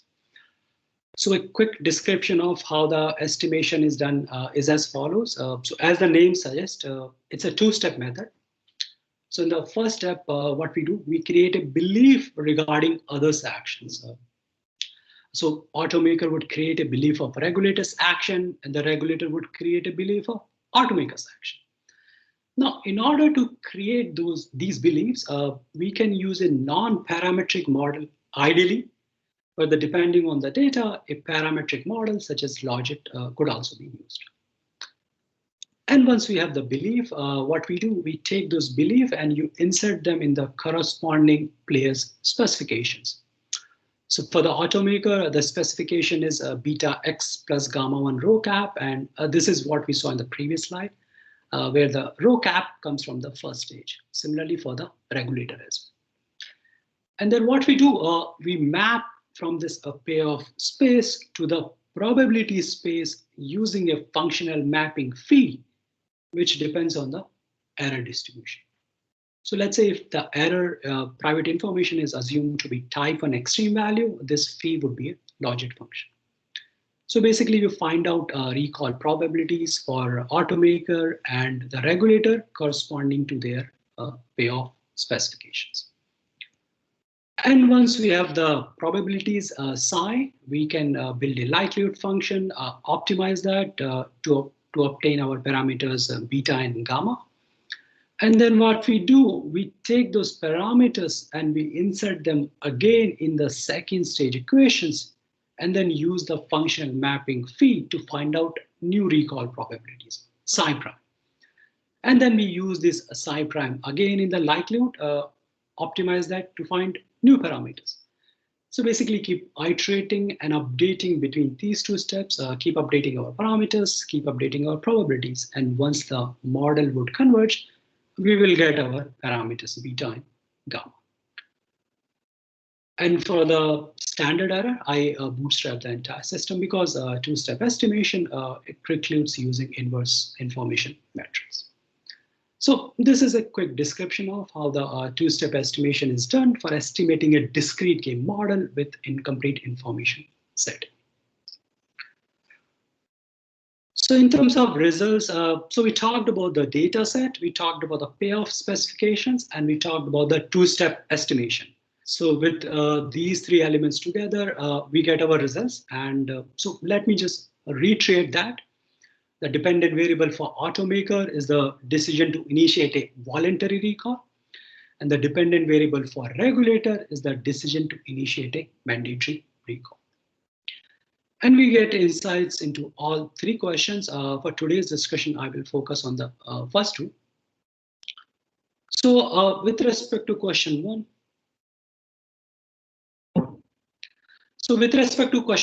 we find that the strategic interaction does matter. Specifically for the automaker, this is a positive and significant. So what it means that the automaker is more likely to initiate a voluntary recall when it anticipates a mandatory action by the regulator. Or in other words, when managers are deciding what actions to take, they're not just thinking about, let's say, different complaints, characteristics, product features, or any entity-specific feature. They're also thinking about the regulatory action. And this is important to understand because what it tells you that in real life, when you observe automakers' voluntary actions, some part of those actions are actually driven by the regulatory agency. And as I said before, understanding this change in behavior is important from the policy side when we want to predict how responses might change under different market conditions. And with counterfactual, we try to extract more quantified insight from this specific result. With respect to a regulator, we find that this is not significant. So the regulator is not changing its behavior in anticipation of automakers' voluntary action. So there is an asymmetry in this interaction between these two players. With respect to information exchange, we find that the exchange does matter. Specifically for the automaker, this is negative and significant. So what it means that when the proximity would be larger, the cost of exchange might be larger. Because of higher cost, exchange might be less effective and possibly more uncertain. Now, given that recalls are costly due to less information and possibly more uncertainty, automaker might be hesitant towards taking an action. Right? And that's why we observe a negative sign for this player. But for regulator, this is different because the regulator is responsible for consumers' well-being, consumers' safety. So when there is, and of course the regulator would not like to get caught flat-footed. So when there is less information or possibly more uncertainty, regulator is more likely to initiate an action because it would like to be on the safer side because it's responsible for consumer safety. And that's why we observe a positive sign for the regulator. So in brief, we find that the exchange does matter, and with the counterfactual analysis, we would also try to extract more insight from this specific result. Beyond that, we find that other important characteristics, defect level, product level, or entity level, they also seem to have a role to play in the decision-making process. Now, sorry to interrupt. We have 10 minutes left. Oh, definitely. Thanks. Yeah. So now the idea is once we have built the model, we can use this model to run some counterfactual analysis, right? So today, I think we'll see. We have 3 results to discuss today. So if remember in the research question slide, I had raised this question that, hey, what could be the impact on society when there is no regulatory interaction? Could there be any losses or any cost, right? And can we actually quantify those? And that is what my first analysis does. So in our model, we find that when we consider the scenario that regulatory interaction does not exist, firms would become less proactive and they would initiate less recalls. And because firms are being less proactive, we would tend to observe more complaints and more crashes, meaning the personal loss and economic loss on the society would increase in the absence of regulatory interaction. And I also provide some cost quantification that these additional losses could impose up to $20 million cost on the society. So in brief, this result and this specific analysis, it provides an important insight, and it highlights the significance and the relevance of regulatory agencies' role in the recall context, which has great societal implications. My second analysis, it tries to quantify the impact of information exchange variable. So in our model, we had seen that when the exchange effectiveness would go up, we would observe more proactive actions, and when the effectiveness will be down, we might observe less proactive actions. So we try to quantify that. So I'll just go a bit faster in the interest of time. So for example, in the first case, we observe that when the effectiveness will go up by 10%, we might observe up to 12 additional voluntary recalls. And this creates another implication for us that if the regulator were to increase its investment into making exchange more effective, better coordination, it could lead to more proactive actions, which could possibly lower the losses and cost on the society. And we can also do some cost quantification in this case that more X dollars investment into exchange could lead to Y dollar saving for the society. And that is something currently I'm exploring. Very quickly, I have one more analysis. And in this analysis, I try to quantify the responses among different automakers in a specific setting. And in this analysis, what I do, I reduce the reputation loss variable by 10%, which is being proxied by the geographical dispersion of complaints, an exogenous variable. And as one could imagine, when the reputation loss would be higher, there might be higher recall probabilities. But when the reputation loss would be lower, the recall probability will come down. So we observe that when we reduce this specific variable by 10%, we observe that automakers with higher quality rating, they drop their recall choice probability by a bigger margin than automakers with lower quality rating. What it means that automakers with higher quality are displaying or tend to display lower willingness to initiate a recall than automakers with lower quality rating under the same change. And the reason why they can afford to display such behavior is because of their stronger reputation. Because the reputation can create a buffer against recall.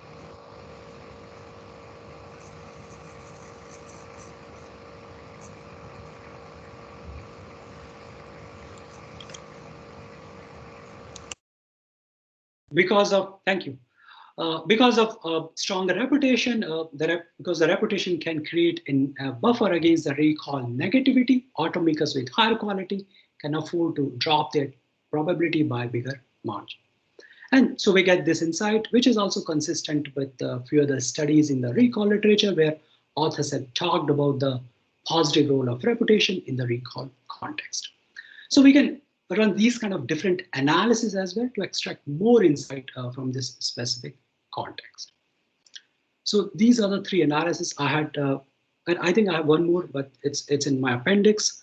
So to summarize the entire discussion into a few key takeaways, this project, it focuses on the pre-recall phase, which is different from extent recall research, where primarily the focus has been on the post-recall. And within this context, we find that the strategic interaction between automaker and regulator matters, and specifically, automakers become more proactive, and they are likely to initiate more voluntary actions in anticipation of regulators' action. And as I said before, understanding this change in behavior is important from the policy side when we want to predict responses under different conditions. And with counterfactual, we try to quantify that as well. We also find that the information exchange does matter. So if the regulator were to increase its investment into making exchange more effective, it could lead to more proactive actions, which could reduce the losses and cost on society. And of course, if you do not take this into account, the parameters could be biased. Beyond that, the model also captures many other important characteristics, which would also have a role to play in the recall decision-making process. We saw three counterfactual, where the first analysis, it tells us that in the absence of regulatory interaction, the losses and costs on society would increase. The second analysis, it quantifies the impact of information exchange. And the third analysis, it provides an important insight regarding the role of reputation in the recall context. Beyond this, currently, I'm also exploring consumer complaints through text analysis. So if you remember in the data slide, I had mentioned that I observe brief description of complaints as well. And so through text analysis, I'm trying to extract more insight from this, which can enrich this project further. I'm exploring the unobserved factor model, and then I would be exploring asymmetric responses among different automakers. So that's it from my side. Thank you so much for listening. Thank you so much for this opportunity. And yeah, if there is any question, please let me know. And yeah, of course, let's get vaccinated. Thank you.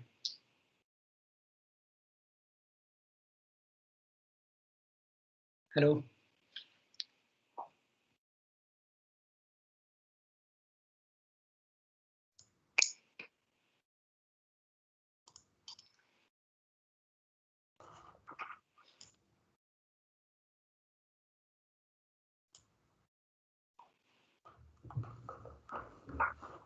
Hey, can everyone see the discussion slides? Yes. Perfect. Okay, so my name is Daniel Getz. I'm an assistant professor of marketing at the University of Toronto, and I'd really like to thank the committee for allowing me to discuss this paper, and to thank the author as well for the chance. It's quite interesting. So let me briefly summarize. Basically, I'm going to be focused on just their first research question, which is, what is the effect of a regulator on firms' decisions to do recalls? We know that product defects can be costly to firms, they can be costly to consumers. So it's important to understand why and when firms would initiate a product recall in the face of a defect. So what this paper does is it takes as given the fact that defects will arise, and then they modeled the recall decision, given that those defects will arise, as a strategic interaction between firms and the regulator.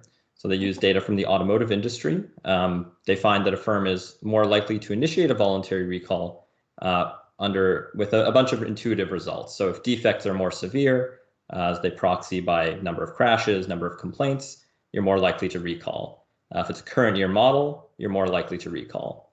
If your dealer network is larger, so that you have more capacity to deal with a recall, maybe it costs you less, you're also more likely to initiate a voluntary recall.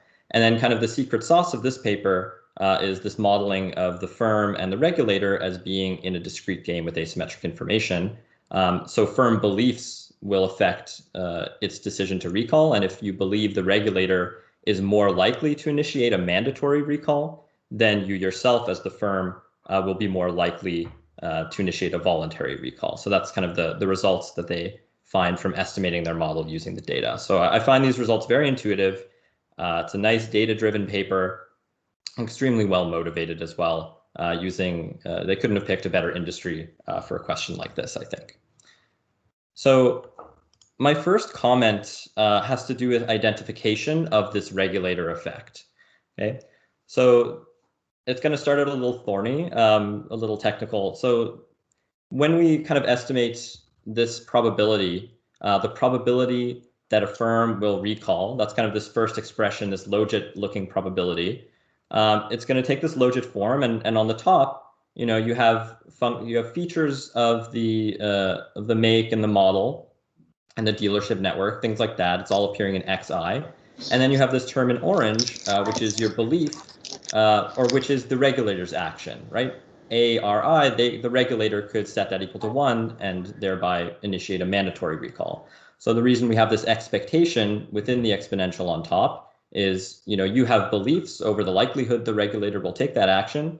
And so you don't know for any given product whether or not they're going to do it, but your beliefs will kind of be what determines how you react. Now, the outside option here, if I don't initiate a voluntary recall, they kind of normalize that payoff to 0. But if I don't initiate a voluntary recall, my intuition is that I would expect that, there's still this chance of a mandatory recall, right? So I'm still kind of formulating this expectation, in which case I would still be hit with this gamma F, right? So in, the regular firm or the firm entry and exit literature that kind of these discrete games appear in, usually this whole outside option is normalized to 0 because, if you don't enter, then there's nothing more to say, right? Your profits are 0, you're out. But here, if you don't voluntary recall, there could still be a mandatory recall, right? So this gamma F times the action of the regulator should still appear by my intuition. But I think they make the assumption because when we see this gamma F appearing everywhere in this logit formula, we can see, okay, this is, going to cancel out, right? So how do we identify gamma F? And what they do to identify the effect of the regulator on the probability that a firm will do a recall is they assume that this term is also going to be 0, right? So the assumption allows for identification, and it would be nice to see some justification, right? So why is it the case that the firm believes the regulator will not enforce if the firm itself chooses not to do a recall, right? So an alternative here to get identification of some kind of mandatory effect would be include interactions of ARI with product features. Then it wouldn't cancel out. So from a technical perspective, we'd be identified. But I think one other thing that this kind of formulation raises is I want to focus on the second point. Can a make component, so can a BMW powertrain within a particular quarter have a simultaneous voluntary and mandatory recall, right? So in our discrete game framework, we have the probability of a voluntary and the probability of a mandatory. These are both positive. So it stands to reason the model will predict that for some make component quarters, we'll have both kinds of recalls happening simultaneously. So if that's true, then it would be good to see some descriptive examples of this occurring. If it's not true, if it's kind of these two things are mutually exclusive, then I think a slightly reformulated model might be useful.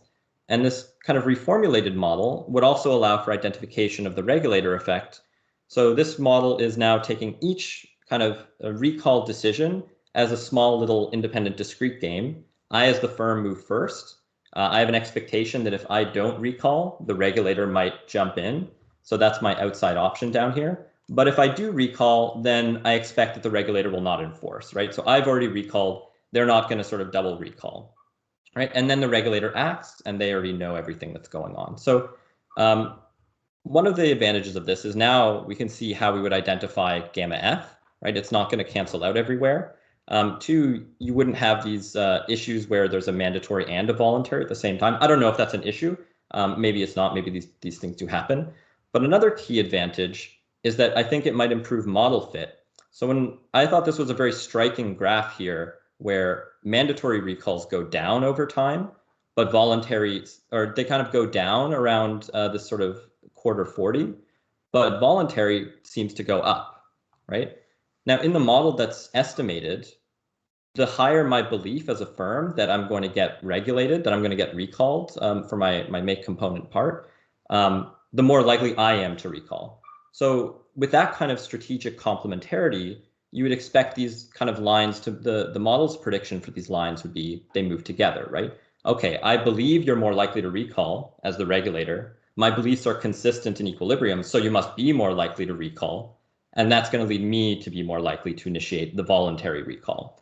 But actually, we see kind of this divergence, right? So with the dynamic formulation, which is kind of just a slight twist on what the authors have done, you know, you can have a higher probability that the regulator enforces, but it's conditional, right? So around quarter 40, you could say, okay, the regulator is now getting very serious about regulating, and they're definitely going to do a recall if you let it get to that stage. So what you're going to do is you're going to start doing voluntary recalls yourself, right? And that means that we get less mandatory recalls just because we never make it to that stage. So that would be kind of a consistent sort of for this pattern, which is not what the, to be fair, not what the authors focus on. I just thought it was very striking, and that could be kind of a nice way to match this. And so the last comment I have about this idea, this excellent question about like, what is the effect of the regulator through its kind of strategic deterrence value? So we don't have exogenous variation in a regulator's presence in this market, but we do potentially have exogenous variation in their resource constraints or their enforcement aggression, right? And these are things that, you know, using that variation in the data, we could do counterfactuals like, okay, what if we really, you know, decrease the agency's budget? Or what if we really increase their enforcement aggression, right? So I think that kind of the authors include, you know, these kind of agency budget constraints, kind of more emphasis on where the exogenous variation there is coming from, and perhaps even a counterfactual saying, okay, if the budget changes, then how would the probability of a voluntary recall occur, right?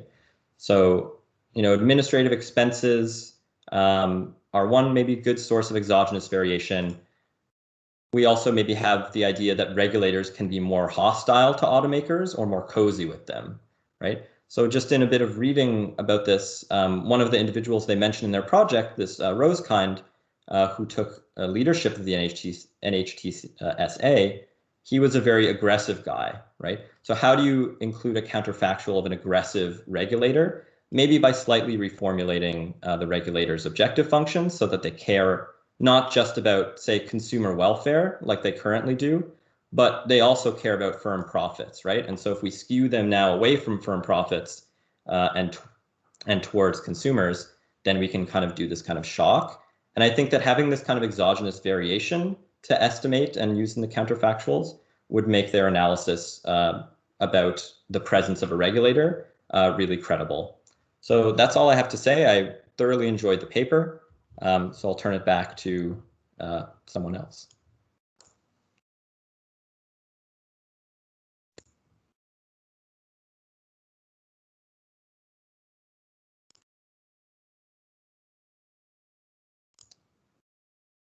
I think you're still muted. Okay, thank you so much, Professor, for the comments, and yeah, extremely helpful. A lot of dimensions we can explore now. Thank you so much. And if there is any question I could answer, please do let me know. Otherwise, we'll move ahead with the second presentation.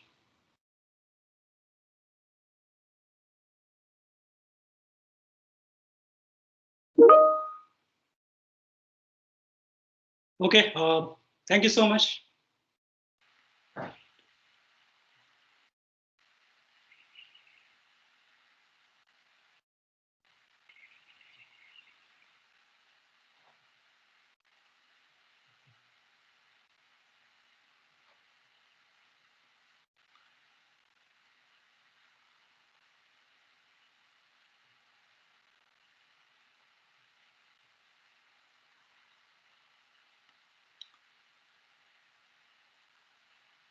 Hello, everyone. Can you see my slides? Yes, we can. Please let me know when I can start. Yeah.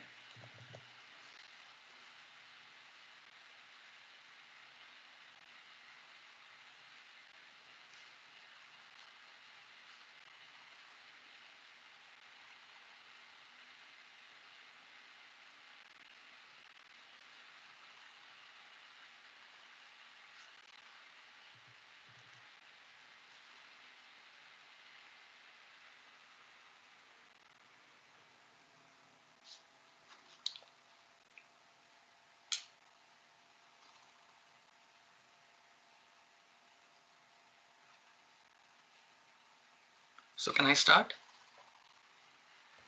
Yes, you can start whenever you want. Okay, thank you. Thank you to the organizers for selecting our paper, and thank you to the audience members for being present here.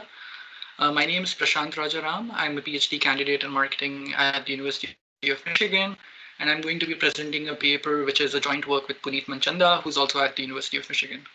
The title of our paper is Video Influencers Unboxing the Mystique. The influencer marketing industry is a growing industry.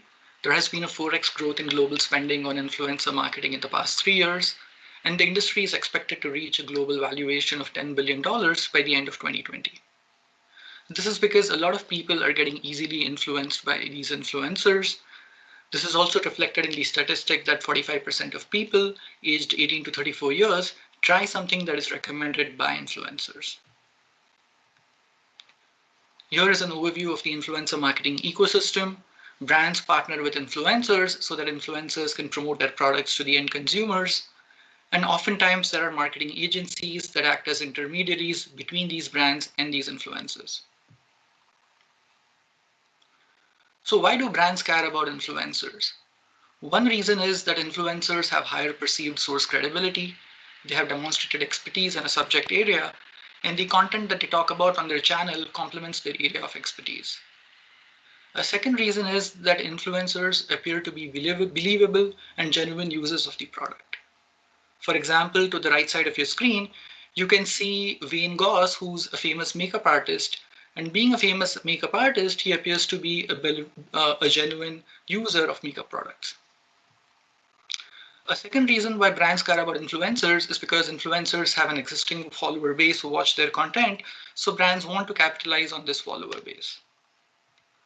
A third reason is that brands can get a lot of earned media value for every dollar that they spend on influencer marketing. For example, in 2019, brands got $5.78 for every $1 that they spent. And they get this earned media value when consumers mention the brand in posts, review the video of the influencer, repost that content, or share it with their peer network. So in our research, we are studying influencers who are sponsored by brands. We specifically focus on influencers who build their audience over time on social media because they comprise of 95% of the influencer population, with the remaining 5% being movie stars or athletes. And within this broader population, I'm looking at a set of 110 influencers who were identified by Forbes in 2017.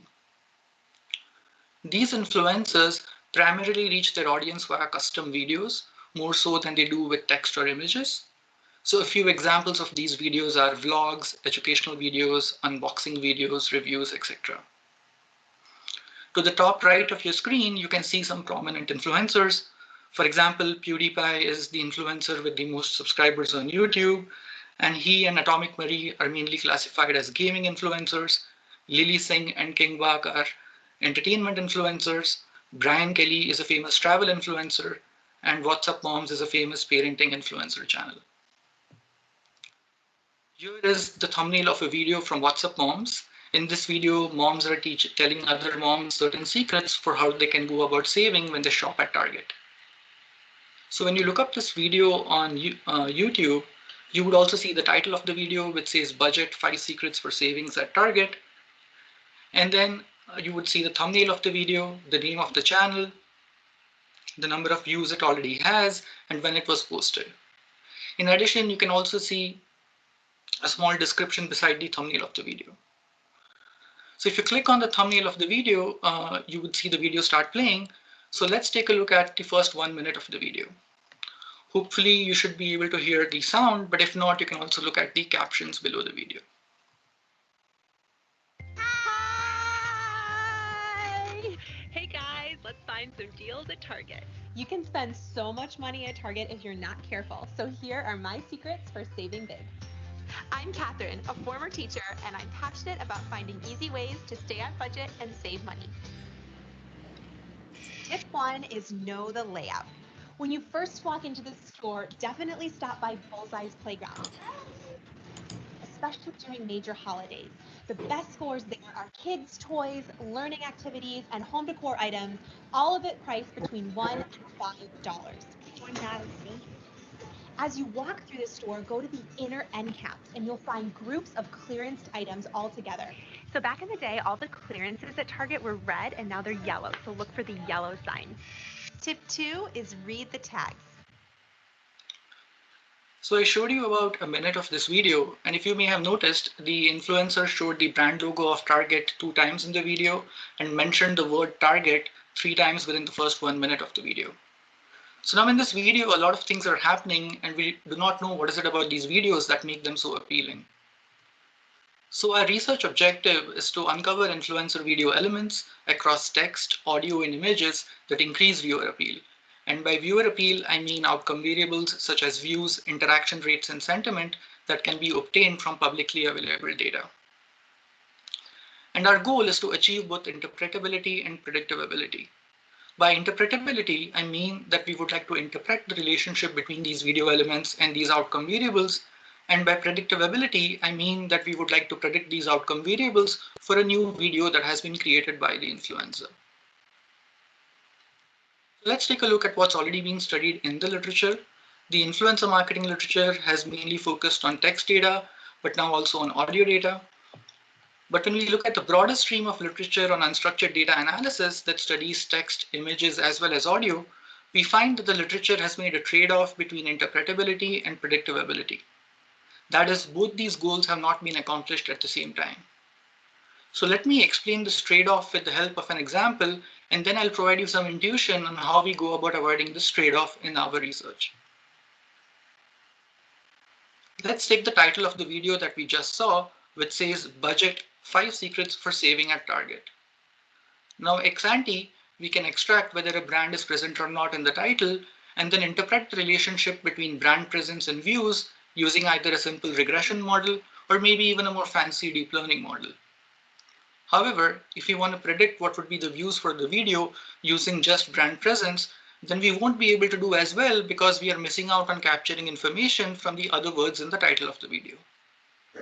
Sorry, I didn't. Sorry, is that a question? No. Yeah, please feel free to interrupt me if there are questions. So on the other hand, if we supply the entire title of a video to a deep learning model that self-generates features, that is, the model is able to capture the complex grammatical information between the different words in the title of the video, then we'll be able to predict views a lot better because we're using information from the entire title of the video. However, in this case, we won't be able to interpret the relationship between the title and the views because we are not extracting any feature from the title of the video. And this trade-off that we are documenting here has been shown not only with textual data, but also with image data. Now let me provide you some intuition on how we avoid this trade-off. We supply the entire title of the video to a deep learning model that self-generates features, so we are able to achieve predictability. And then ex post, that is, after the model has made this prediction, we extract whether a brand is present or not in the video to achieve interpretability. In addition, we also find supporting evidence as to whether the model assigns higher attention weights to brands. So in this example, darker is the background color behind a word, more important is that word in order to form an association with the views for the video. So here, as we can see, the model tells us that the words budget and target are relatively more important when you want to predict what would be the views for the video. So by using these attention weights, we are better able to interpret the relationship between brand presence and views. And we go about avoiding this trade-off not only across text data, but also across audio and images. But now I only provided you some intuition. So let me now formalize the framework that we use to analyze video data in order to eventually arrive at the interpretation step. We pass the video data to a deep learning model that self-generates features, which is used to predict an outcome variable such as views, which is followed by the interpretation step.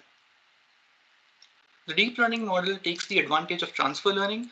Transfer learning is a process wherein we use a separate model that is pre-trained on a task at a high monetary and computational cost, and then we fine-tune it for a specific but related task. So the advantage of transfer learning is that it can aid in interpretation, and it also prevents overfitting when the size of the data is not large. In the ex-post interpretation step, we will be extracting features of interest, such as brand presence, and then we'll be finding locations where the model assigns higher attention weights. So now for the remainder of the presentation, I'll be walking over each of the components of this framework in more detail, starting with the video data used for analysis. But let me pause here for a moment to check if there are any questions.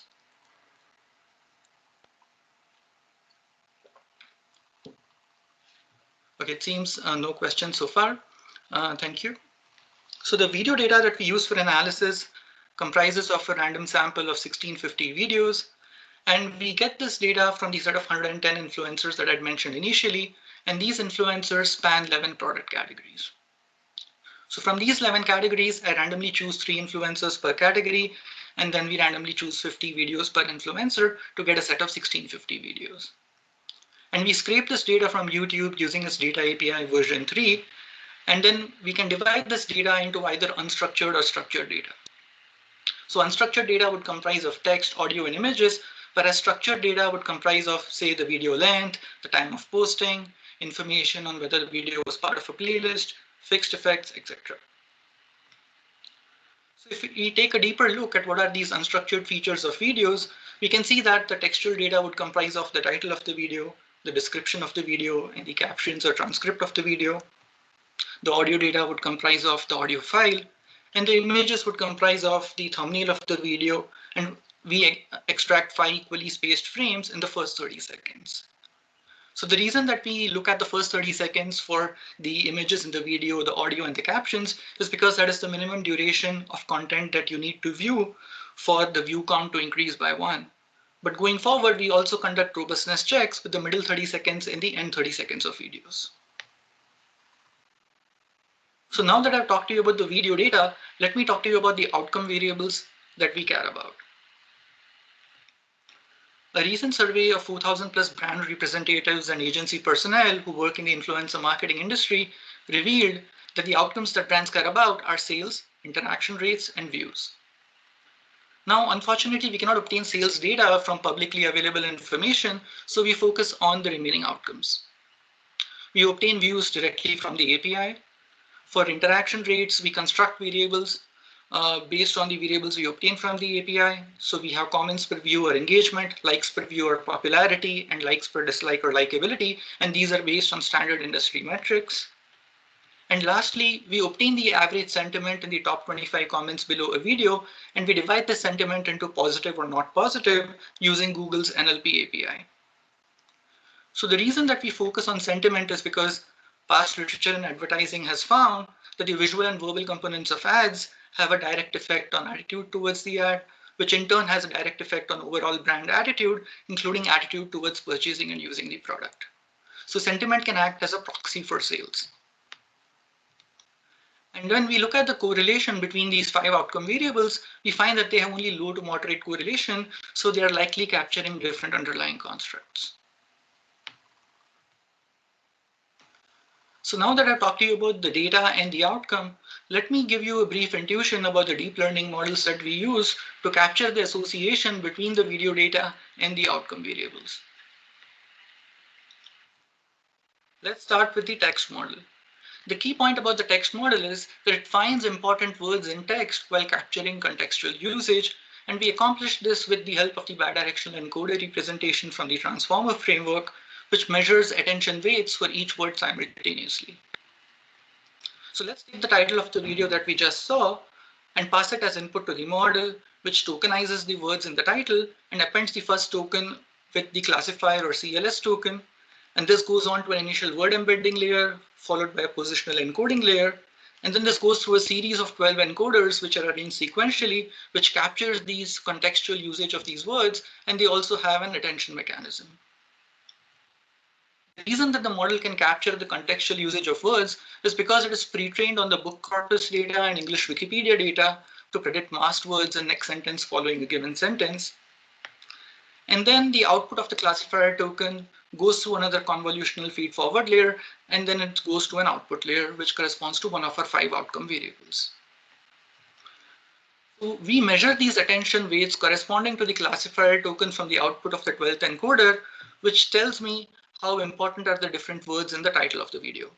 And using this information about attention weights, the model predicts that the views for this video would be about 480,000 views, which is close to the observed value. So it's important to note here that the model uses an attention mechanism, and eventually we'll be interpreting these attention weights.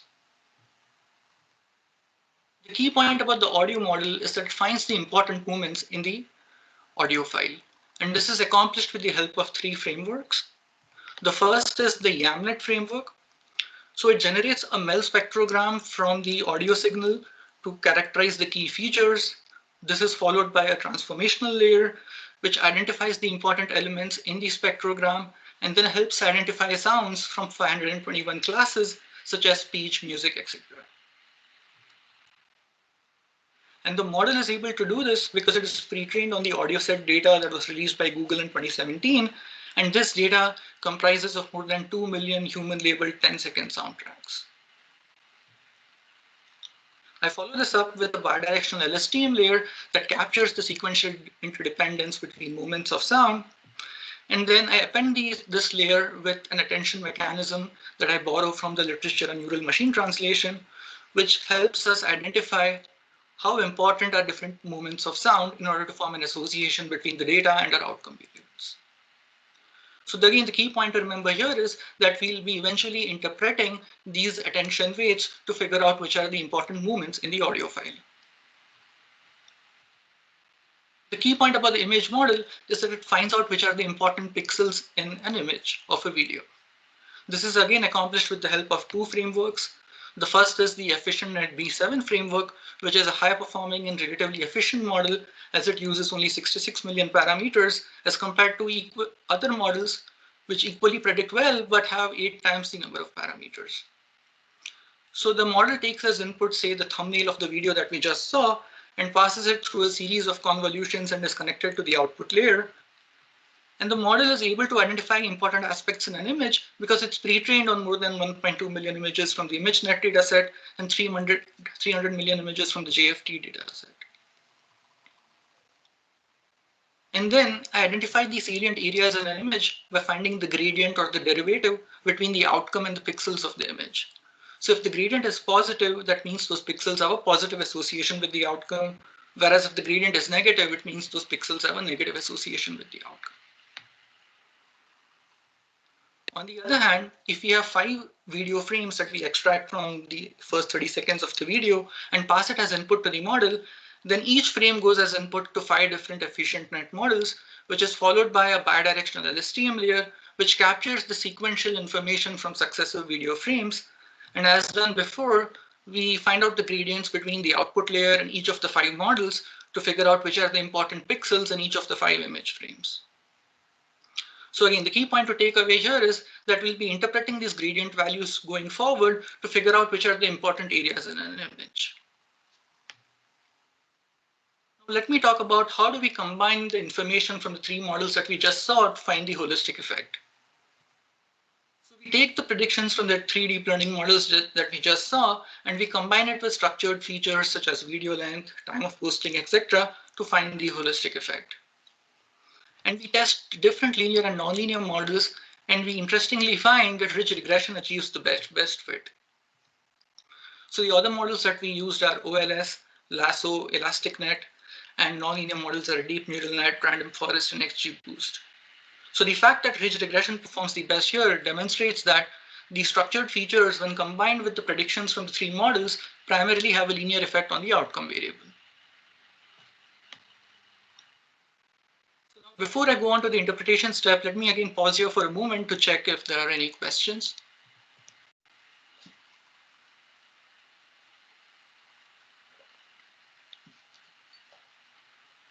Okay, it seems there are no questions. So let me move forward. So the first step here in the ex-post interpretation step is to identify the video elements that we care about. So for text, we look for brand presence, and we do this with the help of a database of more than 32,000 brand names. For audio, we identify the duration of speech, music, and animal sounds. And we do this with the help of the audio set data that was released by Google in 2017. And our audio model has been pre-trained using this data set. And for images, we identify the size of brand logos, clothes and accessories, persons, etc. in an image. And we do this with the help of Google's Vision API. The reason that we focus on these elements is because brand elements are of interest to marketers, and these elements have not been studied in influencer marketing literature. A second reason is that ads featuring animals, music, and voiceover have been found to reduce irritation towards an ad. So it would be interesting to see the role of these elements in an influencer marketing setting as well. And lastly, when we spoke with marketers who have worked at YouTube and at influencer marketing agencies, they revealed that looking at these elements would be useful for influencers. Now that we have identified these video elements, let me talk to you about the interpretation strategy that we implement on a 20% pulled-out sample. The step one in our interpretation strategy is called attention or importance, where we figure out whether these video elements that we have just identified play an important role in predicting an outcome variable. So we run regressions to identify this. In step two, that is correlation, we look for whether the video elements that we just identified are significantly correlated with the predicted outcomes from the deep learning model. And then we look for relationships that fall at this intersection. So what we are essentially doing is we are removing spurious relationships due to model artifacts in step one, which is on the left side of the Venn diagram. And similarly, we remove those confounding relationships which are unassociated with attention paid to video elements on the right side of the Venn diagram. So now let me walk you through step one and step two in a bit more detail. In step one, for the text model, we run a regression between the log of the attention weights and whether a brand was present or not in a token, where a token is essentially a part of a word, and we control for the length of the text and the position of that token in the text. We also have influencer fixed effects and other structured features, and here we look for significant and positive relationships. Similarly, for the audio model, we run a regression of the log of the attention weights on the indicator class for that sound movement, and we also look for interactions between human and music sounds, and we control for the position of that movement in the audio file. Our audio model reveals that the majority of the sounds that we identify are mainly human and music sounds. Similarly, for the image model, we run a regression between the mean gradient values over an object's area with the size of the object. And Google's Vision API tells us that the majority of the objects in these images are mainly persons and clothes and accessories, and brand logos form a very small percentage of these images. While we are focusing on model attention here, it's important to note that model attention has been found to be correlated with visual or eye tracking attention. And this is true not only with image data, but also with textual data. In step two, that is correlation, we look for significant relationships between the predicted outcome from the deep learning models with whether a brand was present or not in the text, the duration of various classes of audio sounds, including interactions with human and music sounds, and we also control for the object size. So it's important to note here that in step two, we are finding these significant associations while controlling for elements across all modalities. And then we look for relationships that fall at this intersection.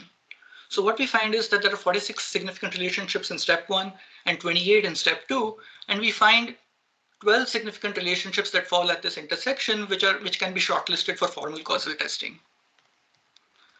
So by engaging in this exercise, we have eliminated a lot of confounding variables that are unassociated with attention, that is those that are significant in step two, but not in step one. So a few examples of these confounds are that increase in speech duration is associated with a decrease in sentiment, or increase in size of animals is associated with an increase in sentiment. So these relationships are significant correlationally, but the model is not assigning higher attention or importance to these moments of speech or to the pixels of animals.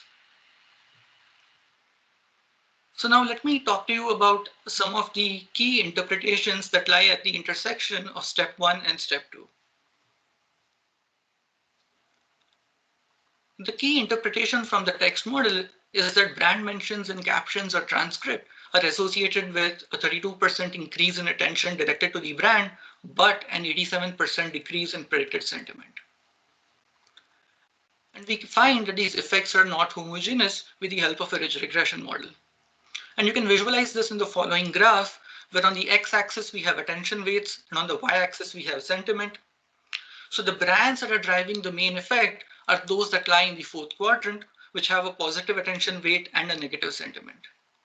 And the majority of the brands in this quadrant are mainly consumer electronics and video game brands. So the next time an influencer is sponsored by a brand in one of these categories, then they can more formally test this relationship for causal effects in a field setting. The key interpretation from the audio model is that music without speech is associated with a 36% increase in importance towards music and a 1% increase in sentiment towards the video. So let me explain this with the help of an example using the audio file of a travel influencer. Here and in the top bar, you can see the top 3 sound classes in the audio file, where the darker squares indicate higher probability of observing sound of a given class. And I have divided this file into 5 different zones based on the class labels that are dominant in that zone. In the bottom bar, you can see the attention weights while predicting sentiment, where the darker squares indicate higher relative attention. So if you look at this closely, you would notice that on average, more attention is being directed to zone 2 and zone 4, which have music sounds as compared to the other zones in the audio file. And the predicted sentiment for this file is positive. So this example again conforms with the average finding at the top. And the next time an influencer is designing a new video, they can pass their audio file through the model to figure out the important locations in the file where the model is paying attention and how is that associated with the predicted sentiment for the video. The key interpretation from the image model is that an increase in image size of persons by 10% in video frames is associated with a 4% increase in importance for the person and a 4% increase in engagement with the video. Let me explain this with the help of an example using the video frames of a gaming influencer. Herein I'm showing the first 3 frames that I extract from the video, and you may notice that the size occupied by the person in the image is progressively decreasing. Now, if you look at the heat map, that is the areas with positive gradients, what we find is that the percentage of the area of the person that is important is also progressively decreasing. And the predicted engagement for this video is less than the median engagement value. So this again conforms with the average finding that I showed you at the top. So the next time an influencer is designing a new video, they can pass these video frames to the model to figure out the important areas where the model is paying attention and how is that associated with the predicted engagement for the video. So I talked to you about some of the key interpretations, and in the interest of time, I don't want to get into the details of the prediction results, but I want to mention that we compared our model with various benchmarks in the literature. And what we found is that our model performs better than these benchmarks in terms of predicting the outcome variables. But one key point that I wanted to talk to you about with respect to the prediction results is that we find that the text data that we have contribute most towards predicting engagement and popularity as compared to the other outcome variables. And we are able to find this with the help of the ridge regression model. So what we essentially do is we quantify the coefficient of each of the covariates and scale it by the sum of the coefficient values of all the covariates in the model. So what we find here is that the title and the description of the video contribute most towards predicting engagement as compared to the other outcome variables. Similarly, transcript and captions are most important for predicting popularity as compared to the other outcome variables. For the audio and image data, what we find is that the audio and images in a video are most important in predicting sentiment towards the video as compared to the other outcome variables. So now that I've quantified importance values, let's talk about another way in which an analysis can be useful for brands and influencers. We can also use this analysis to score an influencer video out of 100%. So we accomplished this with the help of linear partial dependence plots applied on the ridge regression model. So herein we can find the partial relationship between the covariates in the model and the outcome variable and note down the minimum and maximum values. And for a new value of a covariate in a holdout sample, we can scale it by the min and max values to come up with a score out of 100%. So we applied this on the target video that we initially saw. And what we see in this table is that we have a score out of 100% for each of the unstructured covariates in the model, that is the title, description, caption, audio, thumbnail, and video frames for each of our 5 outcome variables. And then we also get an overall score by scaling these individual scores by the importance scores that I showed you on the previous slide. So what we notice here is that sentiment and engagement have a score less than 50%. So improvements are more likely if, so the influencer can make more improvements for improving these 2 outcome variables. And what we specifically find is that improving the text and image data is likely to result in an improvement in sentiment. And similarly, improving text and audio data is likely to result in an improvement in engagement. Now, let me talk to you about some of the key things that we have unboxed in this research. Substantively, this is one of the first studies to focus on the growing phenomenon of influencer marketing.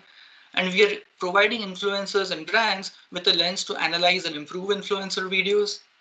And as I talked to you about initially, the analysis of these videos is not trivial. We are also identifying a lot of significant relationships supported by attention paid to content. So we're generating plausible causal relationships which can be tested in the field. And as I explained to you, we are eliminating more than 50% of spurious relationships. So our key relationship that we found was that brand mentions in the first 30 seconds of a video are associated with an increase in attention to the brand, but a decrease in sentiment towards the video.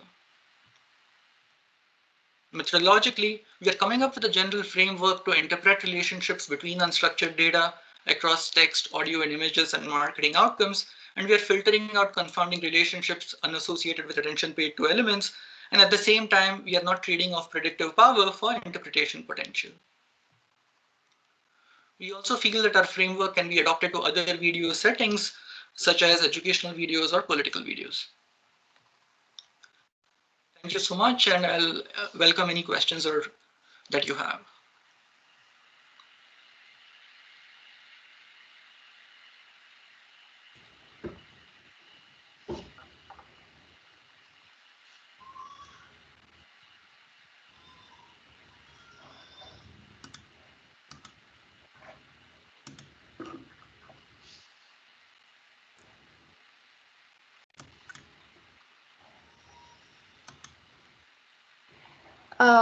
So I think I can perhaps go ahead and get started. And if people have questions for Prashant, please feel free to interrupt things. I think he has another 15 minutes left, so we should have a good amount of time for discussion. Does that work? Yeah, that sounds great. Yeah. Okay. So first of all, thank you so much for having me discuss this very interesting paper by Prashant and Puneet called Video Influencer. My name is Zhenling Jiang. I'm from the Wharton School. So just to have a quick summary of what the paper is about, I think Prashant has done a great job of summarizing what they have in the paper, so I've just tried to have some key highlights here. So first of all, from the substantive side, the paper studies a very interesting but understudied area, so video influencer. So if we think back to the very old days where everybody watches TVs, so if you think we as marketer, we all know the Oprah Winfrey effect. So when Oprah recommends some product or business, that product just goes viral. So in that case, Oprah will be an influencer that people will try to follow. And in the days of social media, the bar for becoming influencer certainly is a lot lower. So I guess somewhat average person can become an influencer through the help of social media. And on top of that, people can have more, can find influencers that can better fit their own taste, their personal preference. So video influencer is already a very large industry. And it's likely to grow even more in relevance with younger generations who grew up with social media and are more likely to look to video influencers who are more like their peers than, say, the official commercial videos, commercial advertising from companies. So I think given that this is such an important and interesting industry for marketers to know, but there hasn't been a lot of literature studying this phenomenon. So I think from this perspective, I think this paper fills an important gap in the literature. And the paper covers several interesting findings on relationship between marketing relevant outcomes and video elements. And I think Prashant spent a good amount of time talking about the specific things that they covered. So I'll talk about one example in more detail later.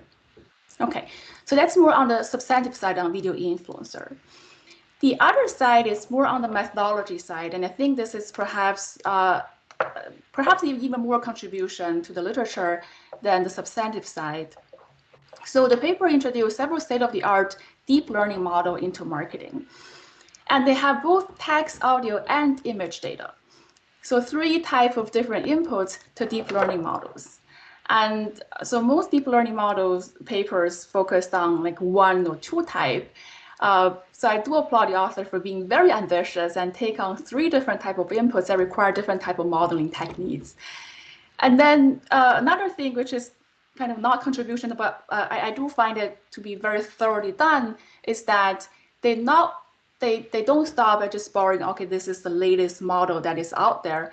They actually benchmark their specific their problem against the multiple models that has been used by marketing people using deep learning models, for example, using images or text. And they do find that their proposed model is working better than the previous model being used in the literature. So I think they've really shown that they've done the due diligence into finding what's really working the best in their situation. And even more importantly, I think they focused on interpretation on their deep learning model, which is the thing that also Prashant emphasized in his presentation. So typically, deep learning model people know that they are really good at have high predictive power, but then we don't really know what's going on under this black box of what is really driving the prediction. So in this paper, they try to have a way to say we want to peek into the black box and understanding what's really contributing to the model prediction. So this is a key methodology contribution of this paper. Okay, so I'm going to try to have several topics, and that I'll introduce them. I'll offer some of my own thought. So first of all, I'll talk about this overall model framework. This is the overall combined model that Prashant showed in his presentation, and this is a graph which I find useful for me to understand what's going on from the paper. So you see that there are several, like 6 different types of input, like title, description, like audio and video, so on and so forth. So for each of these unstructured component, they estimate a separate deep learning model against the predicted outcome. So for example, views.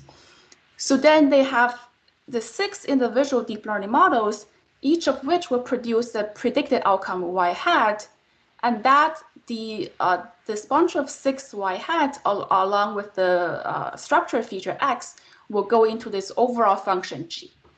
And then for this overall function g, they try a bunch of different things and find that ridge regression to work the best for the out of sample prediction. And then what they do with this result from the regression is that they're going to find the coefficients for each of the component, and then they're going to use that to interpret what are more important, less important in terms of predicting different outcomes. Okay, so then this is one of the results in the paper is showing that which of the elements are found to be more or less important. So you see, like overall, it's perhaps not surprising that video influencer fixed effects, so who this person are, is going to have a very important impact on the different outcomes. And among the other things like title or description is perhaps is a lot more important than things like audio or video frames, so the images from the video. So some of my thoughts here on this overall model framework is that I think the paper perhaps can have some explanation or rationale to explain why they chose to have this type of model framework. So why you run separate models as a first step and then use the predicted y hat as input to this overall G function. So I can see potentially two issues with this. So if we think about if the first stage model really performs really well, then this y hat would likely to be very collinear with each other, right? So if you imagine if they all done a perfect job at prediction, then all this y hat will be very, very similar. And I think this perhaps can happen even in the situation because these different components are taken from just the same video at all. So the inputs are likely not independent. And then the other thought is that since the separate video, the models, when they're trained without the structured data. So for example, the influencer fixed effect is now part of the model structure for this to construct this individual y hat. I don't know if this is the case or not. So I think where this might go wrong is, so if suppose title includes the information about the influencer. So the title says this is so and so, and then I don't know if through the learning process it can kind of learn to pick that up. So influencer fixed effect is kind of already going into the title model itself. So that's like one example. So why this can potentially be a problem is that if both of these issues can kind of influence how we interpret the regression coefficient. So for the first one, if we think about we have a highly collinear axis, then the parameters might be unstable. For the other ones, we may think that title is really important, but it may be picking up some other components. So I think it's perhaps worth considering justifying this overall model framework. It can even be just feasibility, which is totally reasonable. But I think it's worth having some type of discussion on here. And also, I'm also curious to see the improvement from using only structured data. Right? So if you think about you're going through all of this effort to have these different type of deep learning models, and I think it's just natural for readers to be curious of how much additional lift is having on the prediction accuracy. So suppose you only have the structure X, and then you have a very flexible function G, and then how much of additional thing that the model buys you by including the 6 other different unstructured components. Okay, so that's the first thought. The second one is about this interpretable deep learning models. So this is obviously a very core part of the paper. I'm going to illustrate this point using one example from the paper. So this is, I think, one of the key findings. I'm taking this from the abstract. So the authors find that if in the videos they mention a brand name, then that's associated with a significant increase in attention to brand, but significant decrease in sentiment towards the video. Okay, so how do they go about getting this conclusion? So they have a 2-step process, attention and presence. I'll talk about these sequentially. So starting from the first one, this BIT is just some indicator variable saying, is this word a brand or not? And then they're going to regress that on some outcome called attention weight. So this is obviously a very important construct to be able for us to interpret the deep learning model. So what are attention weights? So attention weights eventually will be a modeling construct where it's going to provide a distribution over your input. So this is another example I'm taking from the paper. So this is a Prashant in his presentation. He has like a shorter one for the title. This is a longer one for the description. So this is visually representing the attention weight, where the darker color meaning higher attention weights. So in this example, it will be supporting this result. Why is that? So this is saying that we have a brand name mentioned here, iPhone. So that will be a brand. And then, and if we look at the color of this word, iPhone, it tends to be darker in color if we compare that against like an average word in this paragraph. So then the brand word tends to be associated with higher attention, I guess, on average. So there are a couple of comments on attention weights. So first, I think it's just super helpful to perhaps have a more discussion on how to interpret attention weights. I think for like an average reader in marketing, I don't think many people are familiar with this type of construct. I think it's just helpful to make the paper more impactful is to have like a more educational section almost to help people understand what are attention weights and then how we should think about like interpreting what are these numbers. So, and I have to admit that this is the first time I come across this. So I did a bit of Google search to understand what they are. And I came across some interesting debate in the computer science literature that I encourage you to take a look at as well. I think it's quite funny. So there's one paper written saying attention is not explanation. And then they have some supporting evidence to show that. And there's some other paper saying attention is not explanation. So it's like refuting the first paper. So I think even in computer sciences, it's like an actively researched area. And if we are, so I think it's just such an interesting phenomenon and such a like main contribution of the paper. I think it deserves like a more lengthy discussion on what they are, how we think about them. And then the second comment is perhaps consider remove common words. So I think about this because I guess it's common in natural language processing to first like kind of process and remove some common words, kind of apostrophes.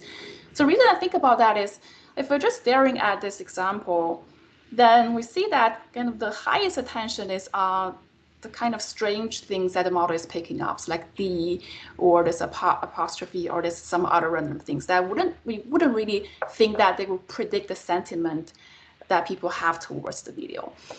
So I don't know if kind of cleaning up the input a bit more is going to help make the example a bit more cleaner. Right, and the other, this is more of a minor point, that the paper is using two different type of framework for interpretation of deep learning. So for text and audio, they use this attention weight framework. For video models, they use the more, I guess, more traditional gradient-based framework. So I think it's perhaps fine, but then I think it at least deserves some discussion of why you make the choice you make. So is it more fit in some situation than others, or what's the benefit of both? And I think, in fact, in the computer science literature, people actually tend to compare what's the prediction of using attention weights, what's the prediction using the more traditional gradient base, and do they match or not? And since you do use both, I think it's worth some discussion of the choice there. Okay. So my last point, I think it's more of a minor point, considering the more focused contribution of the paper is perhaps less so on the specific finding here, but I think it's just like a word of caution. And with this, I'm going to turn to the second step of this analysis. It's on understanding brand presence. So the question is brand presence associated with the predicted outcome? So what this analysis is doing is that we're going to regress if this thing, either title or description, does it have a brand or not, and I'm going to regress that on the outcome, so like views or sentiment. So then because of the nature of this analysis, it's going to rely on video level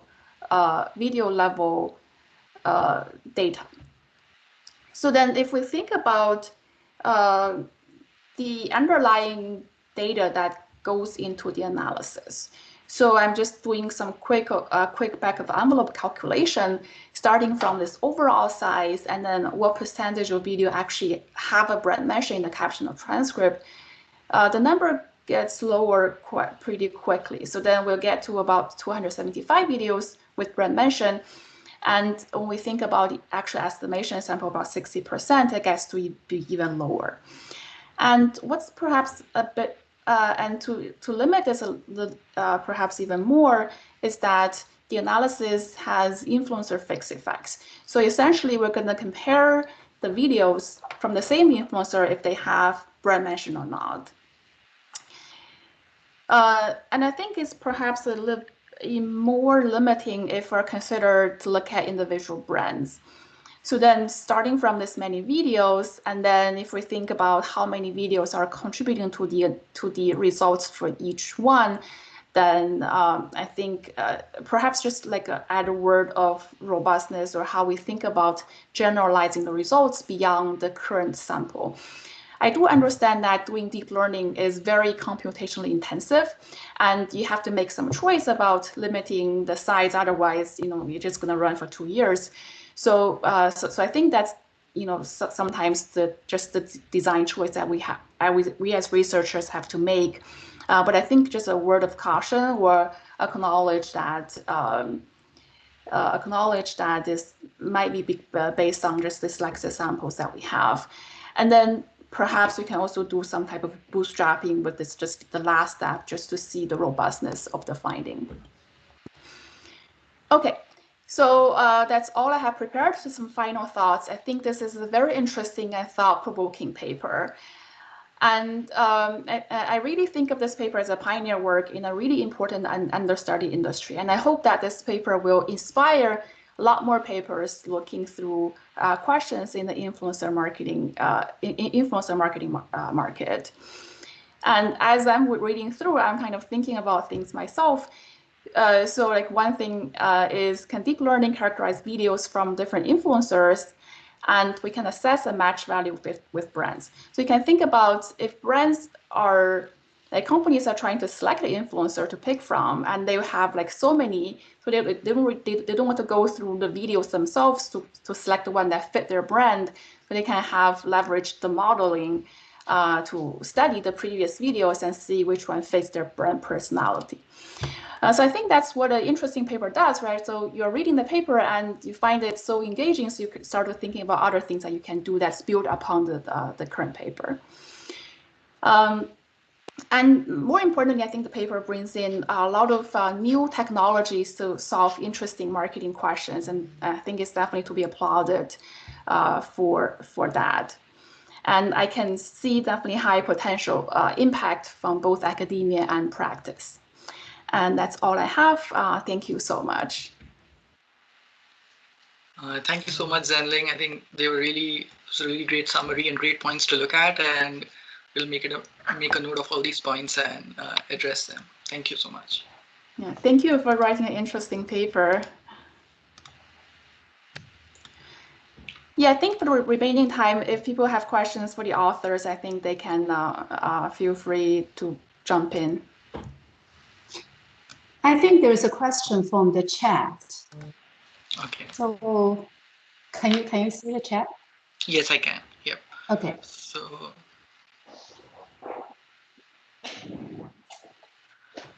how do you label the video data to train each deep learning model? Yep. So in order to label the video data, we use we use a database of more than 32,000 brand names to identify where a brand is mentioned in the text for the text of the video. For audio data, we do labeling with the help of the audio set model, because the YAMNet model is pre-trained on the audio set data. So the model itself tells us where in the audio file are moments of music or moments of speech located.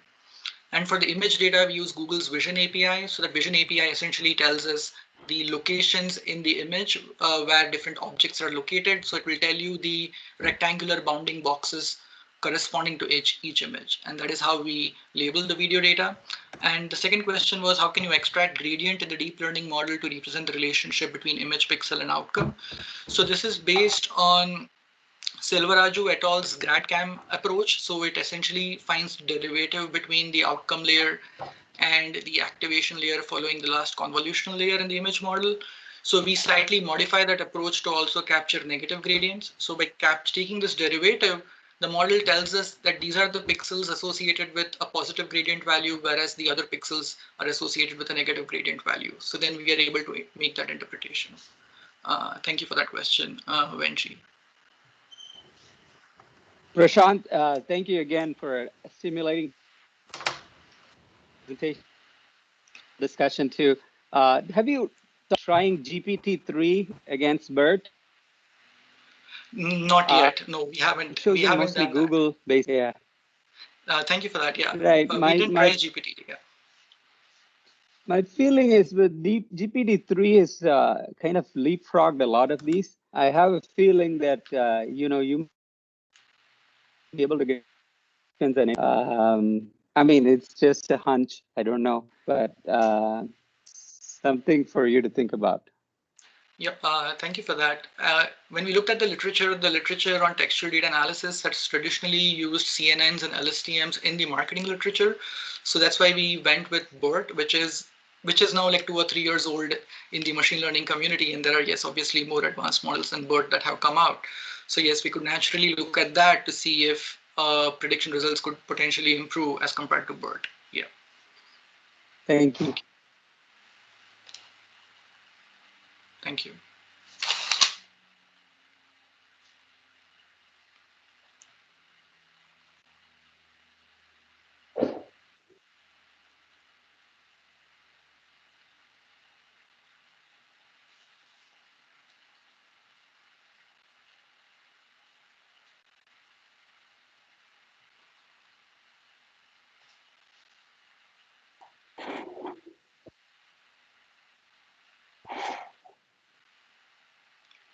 If there are more questions, please feel free to unmute yourself and ask.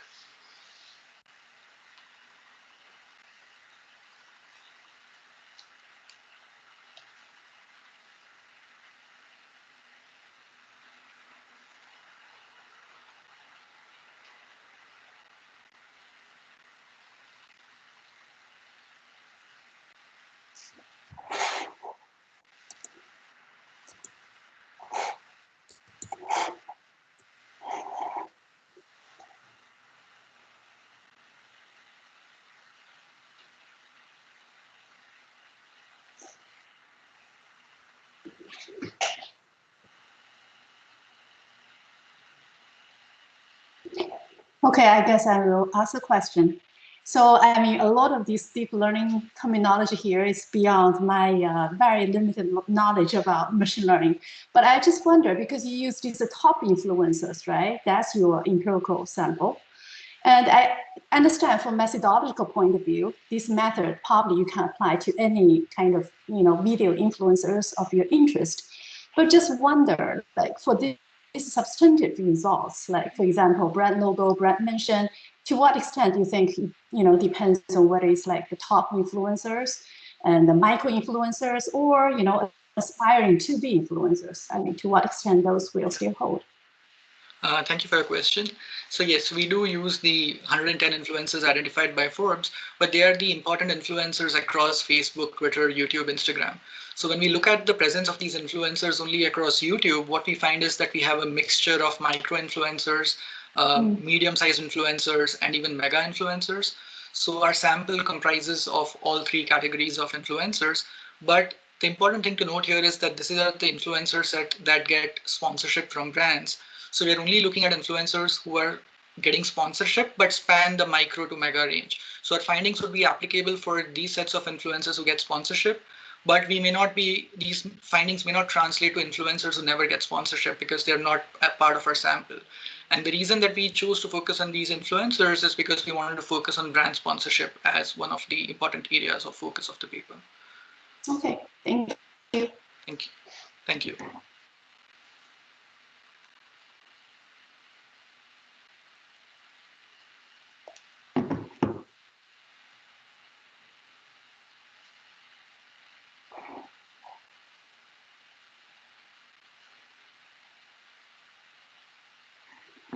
If no further questions, I guess that will be it for today. Yeah, has been 6 hours for everyone. So Kelly, do you have any announcement?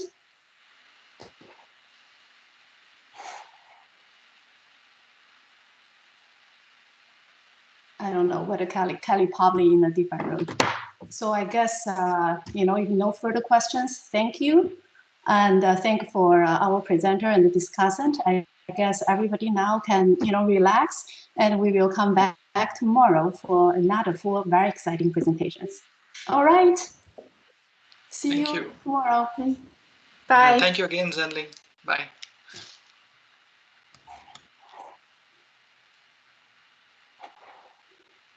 Will someone stop recording? Who is recording the video? I will stop the recording. Okay.